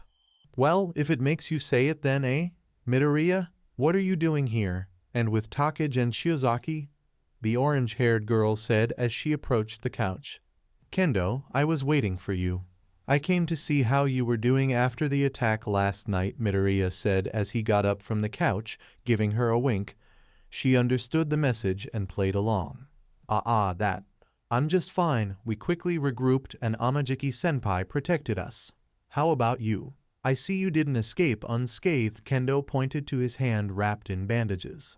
Immediately Shiozaki got startled and grabbed his hand, borderline panicking as she looked at his injury. By heavens, what happened? Did you see Recovery Girl already? Your hands are a critical point and... Shiozaki-san, I'm fine. Please calm down. His look was enough to tell her that she was blowing up their cover. Pardon me again. I remembered that you hurt your hands severely before. It's okay, the damage wasn't too big, thanks to Hatsume and the Air Force glove. That's right, how's your leg, Kodi-san? The sudden question brought Kodi back to the real world. She wasn't expecting to find Midoriya at their dorms, neither Shiozaki to almost jump on him like this. She also wasn't expecting to feel a little sad that the Vine Girl seemed closer to him than she was. It was a faint feeling, but it was there. Kodi-san? Yeah, it's better now. No serious damage. That's good to hear. Is Yanagi-san around here? And Camori-san too, for that matter. I think they didn't come down yet, but... Good morning, everyone, eh? Midoriya. Kendo got cut by none other than the spirited teen of 1B Tetsutetsu. He went straight to the green teen and gave him a bone-crushing hug, lifting Midoriya from the ground. Man, it's good to see you. You have to tell me everything. How did you guys escape that base filled with villains? Did you really beat Muscular on your own again? Tetsu, you're going to hurt him, Kendo said as she tried to release her boyfriend from the steel teen's warm embrace. Huh? Midoriya is here? Shishida said as he came from the stairs, still wearing a large light blue pajamas. You're blocking the way, Apocalypse Beast, Kyoka said as he slid under the tall teen using his quirk. And soon the common room became filled with noise and people. Much to Take's annoyance, whence Midoriya avoided any intimacy with her classmates around. The lizard girl didn't let this stop her though. Midoriya was legitimately embarrassed with her teasing and flirting despite Class 1B being very aware that she did it just for fun. If only they knew. Before they could notice, Midoriya got caught into a strength competition, even with his bandaged hand. He made it to the finals against the powerhouse from 1B Shishisa, who had to use his beast form against the green teen. This, of course, left everyone impressed, especially the girls. Sure, Kendo, Take, and Shiozaki already knew what to expect. Far in the kitchen, a certain brunette daydreamed as her eyes watched with attention as Midoriya flexed his muscles in a display of absolute beauty and power. Sigh, he is perfect. Eh? Who? Why Yanagi-chan? Camori almost had a heart attack with the ghost girl's sudden appearance. Sorry, I didn't mean to spook you. Do you know why all the noise? Well, the guys are making a strength contest with Class 1A. Is it another of Monoma's plans? I'm not in the mood for. Well, not all of Class 1A. In fact, it's just Midoriya. What? I didn't get it? It's just Midoriya. He kind of came to see how Kendo was after all that happened. Camori looked down on the floor, and to Yanagi, it was like a garden mushroom that got too much water. What? She learned a few things from the fungi enthusiast. Camori, are you feeling okay? Yeah, I'm all fine. Why wouldn't I be? I'm completely fine. I'm safe and unharmed after a massive villain attack, so I'm totally fine, 100%. Never felt better. Camori flashed a bright smile, but it was so forced that it almost pained Yanagi to see it. Camori, about, those things you said yesterday. Did you really mean them? I mean, it could be the heat of the moment or something. I don't know. If it's not, I understand. It's just that. How can I put it? You seem a little sad? Desolated? Completely hopeless? Sigh, I guess it's showing up. One tiny sob and Yanagi instantly wrapped her arms around her friend, hugging her and soothing girl on verge of tears. Why don't we go somewhere to talk about it? I guess we can't rely on Kendo this time. The brunette lifted her head, showing her already watery eyes. What about the cafeteria? I think I need some hot chocolate. Sounds good? Let's go then. Ooh, nice job, Shishida. The shouts came from the common room. Bondo and Fukudashi tapped on the tall teens' backs while Awase helped Midoriya get up. It was much harder than I expected. But you can't be the best at everything, right, Midoriya? Shishida said, adjusting his glasses while he returned to human form. Why, yeah, I suppose. I can't use a greater output in this kind of strength battle. Eh? So you're saying that this wasn't your best? No, that's not what I meant. I'm still learning how to use my quirk, and it's easier to punch things, Midoriya said with his usual apologetic tone. Then we have to settle this in another way. Yash, let's go, everyone. We'll see who's the strongest in the manliest way. Tetsu wrapped one arm around his shoulders and shouted as he dragged the green teen outside, leading the rest of the class outside. What does that mean? Nyanjeki asked Kyoka, who simply shrugged as he ate his cereal. Who knows? But I'm curious about how much Midoriya can pull out without breaking an arm. Oi, Tetsu, Midoriya should be resting now, Kendo said as she went after the group. Don't worry, Kendo, we'll borrow your boy and return him in one piece, Tsuburaba joked, earning a faint blush from the orange-haired girl. Meanwhile, a pair of curious eyes darted from one point to another. Being shorty had some advantages, like most people not noticing when you're staring intensely. She watched how Take got close to Midoriya, really close. She also saw just how happy Shiozaki was when she laid her eyes on the emerald boy. Then Kodai didn't move her eyes from him for a second since she arrived with Kendo, and Camori was looking like another cute shroom has been yanked from its spot. Wait up, what's going on here? Tsunotori thought within herself as she followed the group, glancing at the green teen now and then. Sigh, we don't have classes, but today is being more tiresome than normal, Midoriya said to no one as he walked back to the dorms. After being dragged into a manly contest that extended itself to half of the afternoon, he felt quite drained, mentally speaking. And thanks to that, he didn't get to check on the girls properly. Considering the history, they must be feeling pretty lonely right now. It's not like that all the time, huh? For a split second, he felt something gently touching his skin. It was like a phantom touch, but it sent shivers down his spine. Maybe I'm feeling lonely too, Suddenly his phone vibrated. He just got a message from Tsuyu telling him to meet in her room. He kind of knew what to expect, so Midoriya didn't waste time. Once there, 2 knocks and the door opened. He was quickly pulled inside and embraced into a tight hug. He didn't need to look as the faint croaking gave out the identity of the culprit. So, did you miss me? Ribbit. A lot. Tsuyu didn't let go of him for another minute, so instead of just wait and watch, the other guests decided to join them. Ashido and Uraraka surrounded the green teen in a warm group hug and let themselves drop on the bed next to them, staying like this for a couple more minutes. So, did you see everyone? Uraraka asked Midoriya while she stroked his green locks. Not yet. Nimuri must be sinking in paperwork. I heard Yu is recovering well. I see. This is good to hear. We should spend a whole night at the room once everyone gets together, Ashido said, tracing circles on his chest. Heh, I heard the same suggestion earlier. Then it must be a signal, right? Mina said between giggles. It was good to hear that, they laughing and not screaming and shouting, crying because of him and all. How did? No, he didn't remember all of it, but it was like he could see, rather hear it, even though he was blacked out. Yet it was like this memory had something different. Anyway, he felt someone tugging at his shirt, so he looked down. Mina held on the cloth as her life depended on it, and she struggled to get closer to him, even pushing Uraraka and Tsuyu aside a little. Her body shook a bit before he heard some muffled hiccups and sobs. Sniff, Izuku, I thought that. Again I sob. HHH, it's okay. It's all fine now. He tried to soothe the weeping pink-haired girl. But sob, when I saw you, there was nothing I could do now, and I couldn't stop thinking that if I was with you then. Her words were cut by a gentle kiss on her lips.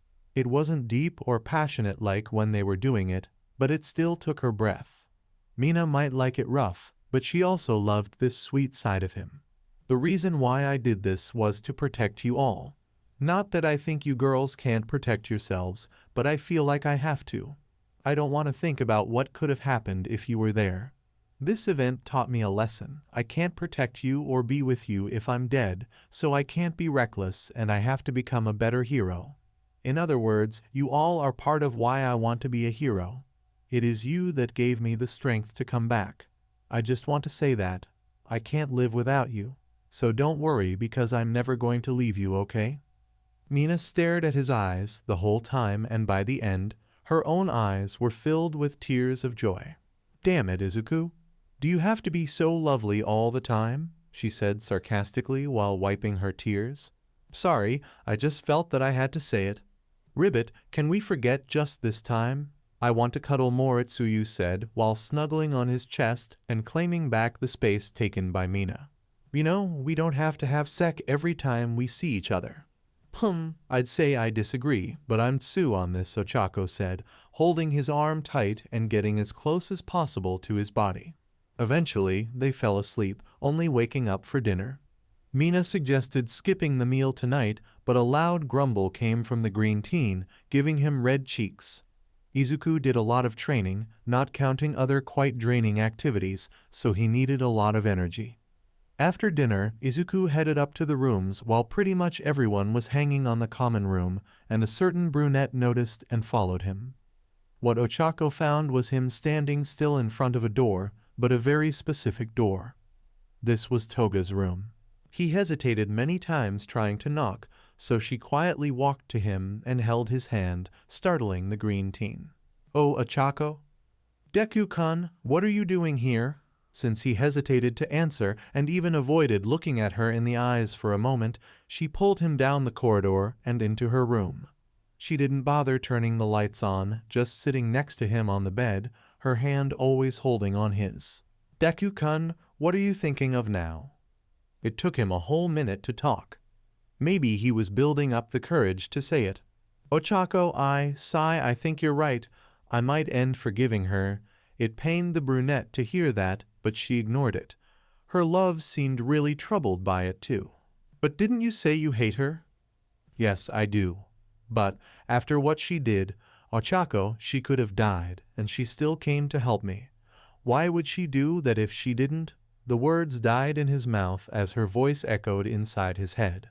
She repeated time and time again, but never these words sounded so powerful and full of meaning. "What? What did she do?" If Himiko really loves me then—" "Oh no, this can't be true. You know she's crazy. This bitch is an assassin, a psycho. Deku-kun, you can't trust her." "I know, Ochako. That's exactly why I feel so confused. I shouldn't feel anything towards her besides hate, but even that she managed to change. I'm still afraid of her, and I hate myself for not getting over it, but since she came here So you're telling me you are not afraid of her anymore, but something else took the place of that emotion." "I don't know, when she's not fighting, when she's not being obnoxious and laughing like a maniac, I can almost see her as a normal person. Someone quite likable. Maybe, but you can't forget she's a villain. All these good points are fake, this is who she is. What if it is not? What if she changed? So just because she apparently changed, you'll forget everything she did to you? The hell on earth you went through?" He stood in silence for a moment before lowering his head, placing his hands over it. "I want to forget, Ochako. Every single morning that I wake up drenched in sweat. Every time I feel a chill if she is near me. Every time I look at you and I go back to that dark place. I want to forget it so much, but I can't.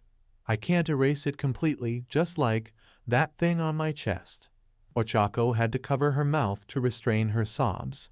She had seen it dozens of times now, and it still disturbed her, make her feel sick. The big heart-shaped scar that Toga did on him was too deep to be completely healed, forever a sign of the torment he suffered.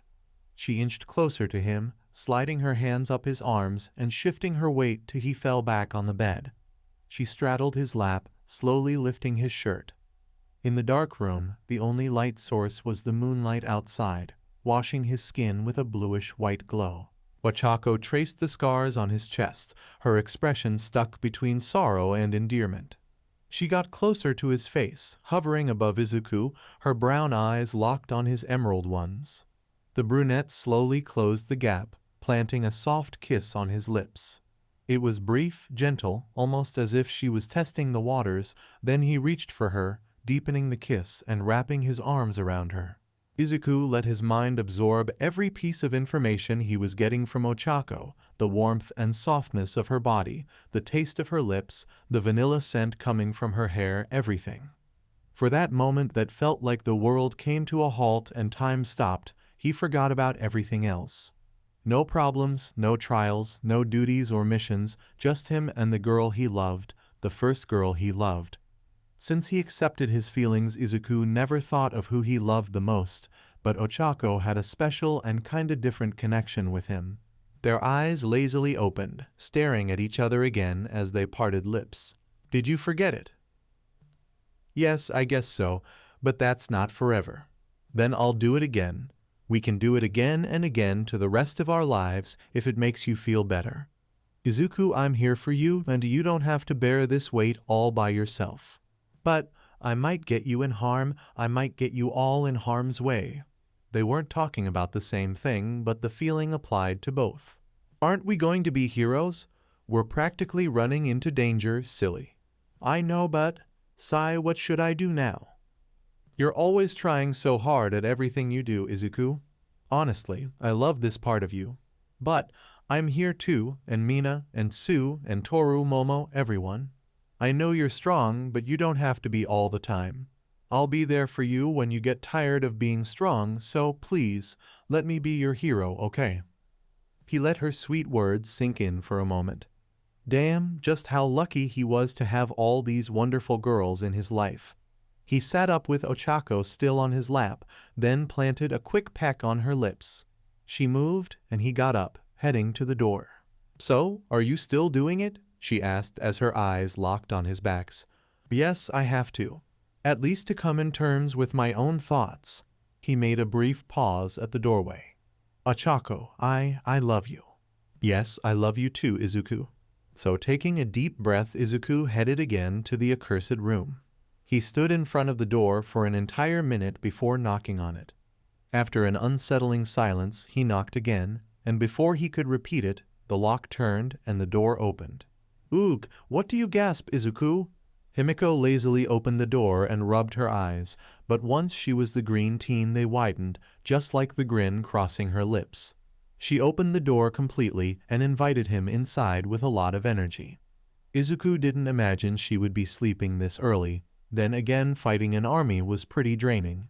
He should too get some extra sleep, but here he was. The blonde, wearing a white nightgown that reached her knees and had frills at the hem, closed the door after her and jumped around her room, giggling like a kid that just got a new toy. She turned to him, flashing her white-fanged smile, her cheeks colored with that permanent blush. "So, what brings you here, Izuku? Did you come to see if I'm doing well too? Are you worried about something? Oh, don't tell me that you finally gave in to your desire to eat my—" No, stop that. I'm definitely not doing anything like that with you." "Awa, really? But I'm not even wearing panties. Want to see?" "Hell no," Izuku cut her as Himiko threatened to lift the gown. HM Izuku, you're not being funny at all." "I'm not here to be funny." "Oh, then I ask you again. Why are you here, Izuku?" she said as she sat on her bed, eyes locked on his. She patted the place next to her, but Izuku simply walked and stood up in front of her. He breathed in again. Now was the time. Himiko, I'll make it clear again that I hate you and I'll never forgive you." "I see. More like, you'll convince yourself of that, am I right?" This caught him off guard, but he disguised his surprise. "Don't worry, I thought that moment would come. It was my goal after all." "Your goal?" "Yes, make you think so much about it in any way possible that you would eventually start to question yourself. Sure, the League attacking and me getting kidnapped wasn't part of the plan, but everything worked out in the end." "So you're saying that—" "Yes, I played the good girl all this time on purpose. Did you forget?" Himiko suddenly grabbed his wrist and pulled Izuku towards her. He used his hands to stop himself, but now he was hovering above the— He noticed her face and his eyes widened in shock. "I can be whatever you want." What Izuku saw and heard was his own face and his voice, except that his eyes were amber-colored instead of emerald green. He backed off by instinct, but Himiko held him in place while her face shifted back to normal. "I still have some of your blood to play with." "Izuku, your blood tastes so good, manum. Just remembering it makes me want to sink my fangs on your neck. I'm getting so wet right now." "What?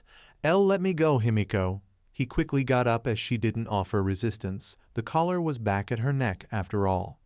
Himiko simply lay on the bed, looking at him with hungry eyes while she opened her legs and reached under her gown. She licked her lips seductively, even waving a finger and calling him. "Get over here, Izuku. I'm craving for some hot and wild time. Not in a million years. Do you even hear what I say?" The blonde stopped her teasing and sat normally again, showing a plain face. "Of course I do. Every single word that comes out of that pretty mouth." "Oh yeah? Because you seem to fail to understand that I don't like you." "Well, are you sure about that?" Oh wait, wasn't that the reason for you to come here? To see if it was true?" "Yeah, and guess what? Nothing changed. I still hate you." Himiko looked down, slowly shaking her head. TSC, Izuku, my love. Lying to yourself until it turns into a truth." This is the truth. Then I have to ask, just what was that at the fight against Muscular and the Nomu? Or the fact that you convinced Ochako, of all people, to come and help rescue me? If that isn't loving, I don't know what it is. It was a necessity. You're a valuable asset, nothing more than that. Oh, but I'm much more already, Izuku. What? Himiko started to twirl some strands around her fingers. It is normal that don't get it. I worked hard so you wouldn't notice. What are you talking about? An image, rather an idea. Since that talk we had, I began to work hard to change how I looked, specifically to you. Then, bit by bit, you would notice more things about me, observe me. The conflict between finding me interesting and hating me would keep you hooked, always aware. At some point, you would eventually imagine me as a normal scholar girl instead of a serial killer. So, how did I go on this? She teased him, and judging by his clenched fists, she hit right on the spot, which put a wider smile on her face. It's not like that. Sure, whatever you say. But you did think I changed, didn't you? Awa, are you going to tell me to become a hero and help other people with my powers? How cute. No, I know you're a crazy and dangerous assassin. Once you stop being useful, what do you think it's going to happen to you? Did you think about that? Ha ha ha ha, now that was a funny one. Ha ha ha ha sigh, it seems you are the one that didn't get it, Izuku. I'm already too involved in your life. You won't escape me, Izuku. You simply can't, in fact. What makes you so sure about it? Well, I told you I could be whatever you wanted, and that was what I did. I became the Himiko that everyone could tolerate, one that was actually pretty smart and capable, a surprise in your life. Lies, your entire life is a lie. A lie? Please, you know who I am, Izuku. I turn into other people. Changing myself is the easiest of the things. She was provoking him with that grin, with that look of hers, with that permanent blush. Izuku suddenly stepped forward and pulled her closer, holding on her nightgown. Himiko just let him do whatever he wanted. Then why? Why do all this? Just to mess with me? To make me feel confused so you can put your hands in me again? Oh, that's a good plan. I have to write that down, hehe. Now, seriously, you have to accept the fact that I love you, Izuku. And by now, I'd say the feeling is mutual. No, it's not. Then why would you try to save me? It was so much more than simple duty in rescuing me. Admit it, Izuku, you love me. No, I don't. Sigh, how stubborn. Look, Izuku, you said you would never love a villain, so I started to change myself. I'm no villain anymore. Oh, I'm still the pretty psycho that you met at that dark room, but now I'm at the good guy's side. Just because you helped once? No, silly. Her hands wrapped around his. When Izuku let go of her gown, Himiko entwined their fingers together and pulled him again, this time rolling over and resting on his chest. I changed because I love you. You might think I'm a cold-blooded assassin, which is pretty much true, but I'm also a girl. I can love too, you know. No, what you call love is sickening and a crime. I'm not talking about this. She lifted herself a little to look at his eyes, then pointed at her heart. I feel it in here, Izuku. My love for you pounds inside my chest, runs through my veins, hot and sweet. The world and common sense can go to hell. I don't care about villains or heroes. What I care about is you. He took a whole minute to process what she said before pushing her aside and sitting up. Before he could get up, Himiko held his wrist. Wait, listen. I really care about you, Izuku. When you drowned yesterday, I thought that you lost your favorite toy. He yanked his arm away from her. That I would never see you again. There was a tone of desperation in her voice. Silence fell between them for a while. It doesn't matter what you thought. How you act now doesn't change what you did to me. Yeah, that's right. It doesn't change anything. You know, if I could go back, yes, I would do it all again. Having you all to myself, making you perfect cut after cut, tasting your sweet hot blood as much as I want, shoving your delicious member inside me time and time again. Ah, how I wished we could go on that date again. Izuku looked at her in terror as Himiko seemed to almost have an orgasm by remembering those 3 weeks of a living hell. But her face focused on him again, now lacking the usual crazy look. She seemed quite normal. I proved to you that I can act normally. In fact, it would be so much easier to me if I had a double life, going to some high school and acting like any person at my age, but that's so boring. I like to have fun, and I like pretty things.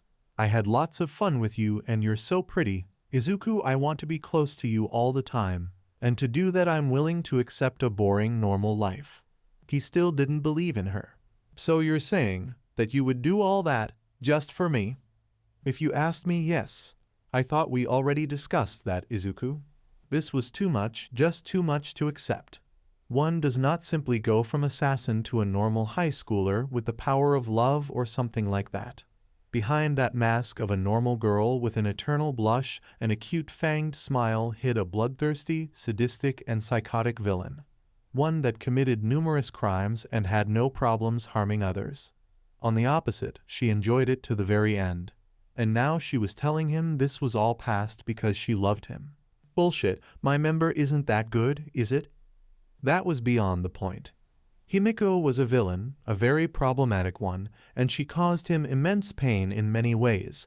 She could have killed him. But she didn't. She could have treated him as one of the numerous cases of torture and murder she did before, but she didn't. She could have escaped after he was rescued, but she decided to surrender by herself. Just to be closer to him. She revealed secrets from the underworld of crime and even took classes like a normal student, just to be close to him. Despite everything that he did to keep her away, she kept advancing, getting closer, sneaking her way into his life. Sure, Himiko was far from a sane person, but looking back basically, all of his girlfriends did something crazy, or at least unusual to be closer to him.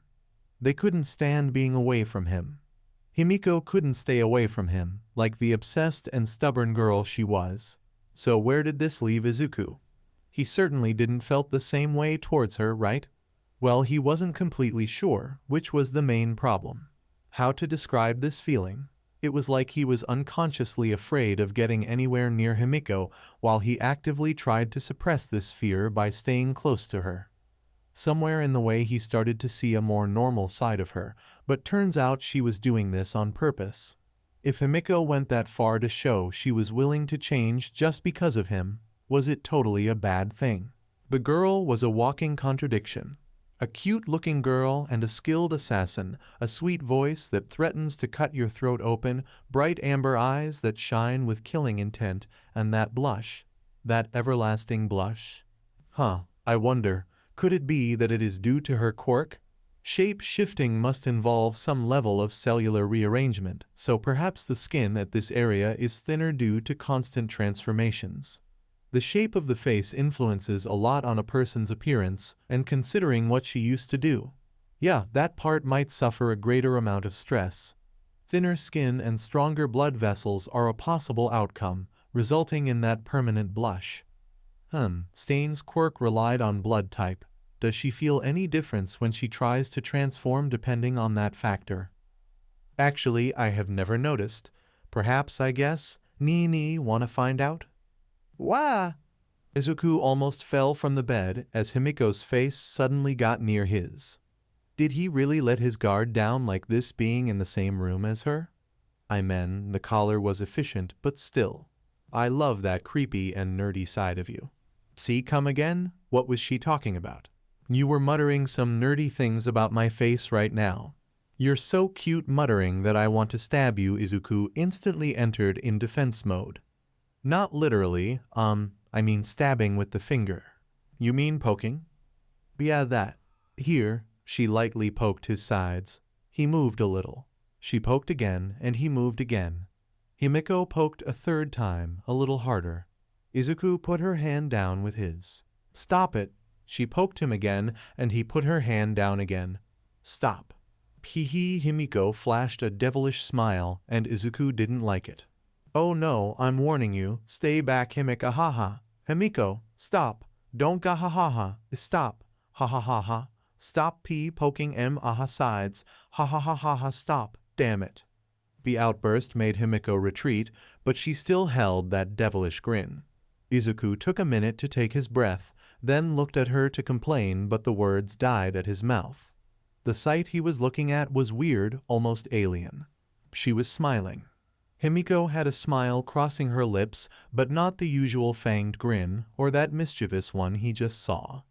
No, it was a simple smile, nothing too special about it, yet it felt different, perhaps because he was used to her psychotic and chaotic personality. It would be a huge clash of opposites if she had her former sailor uniform tainted with red lines on blood at the corner of her mouth, and of course, with a knife in one hand.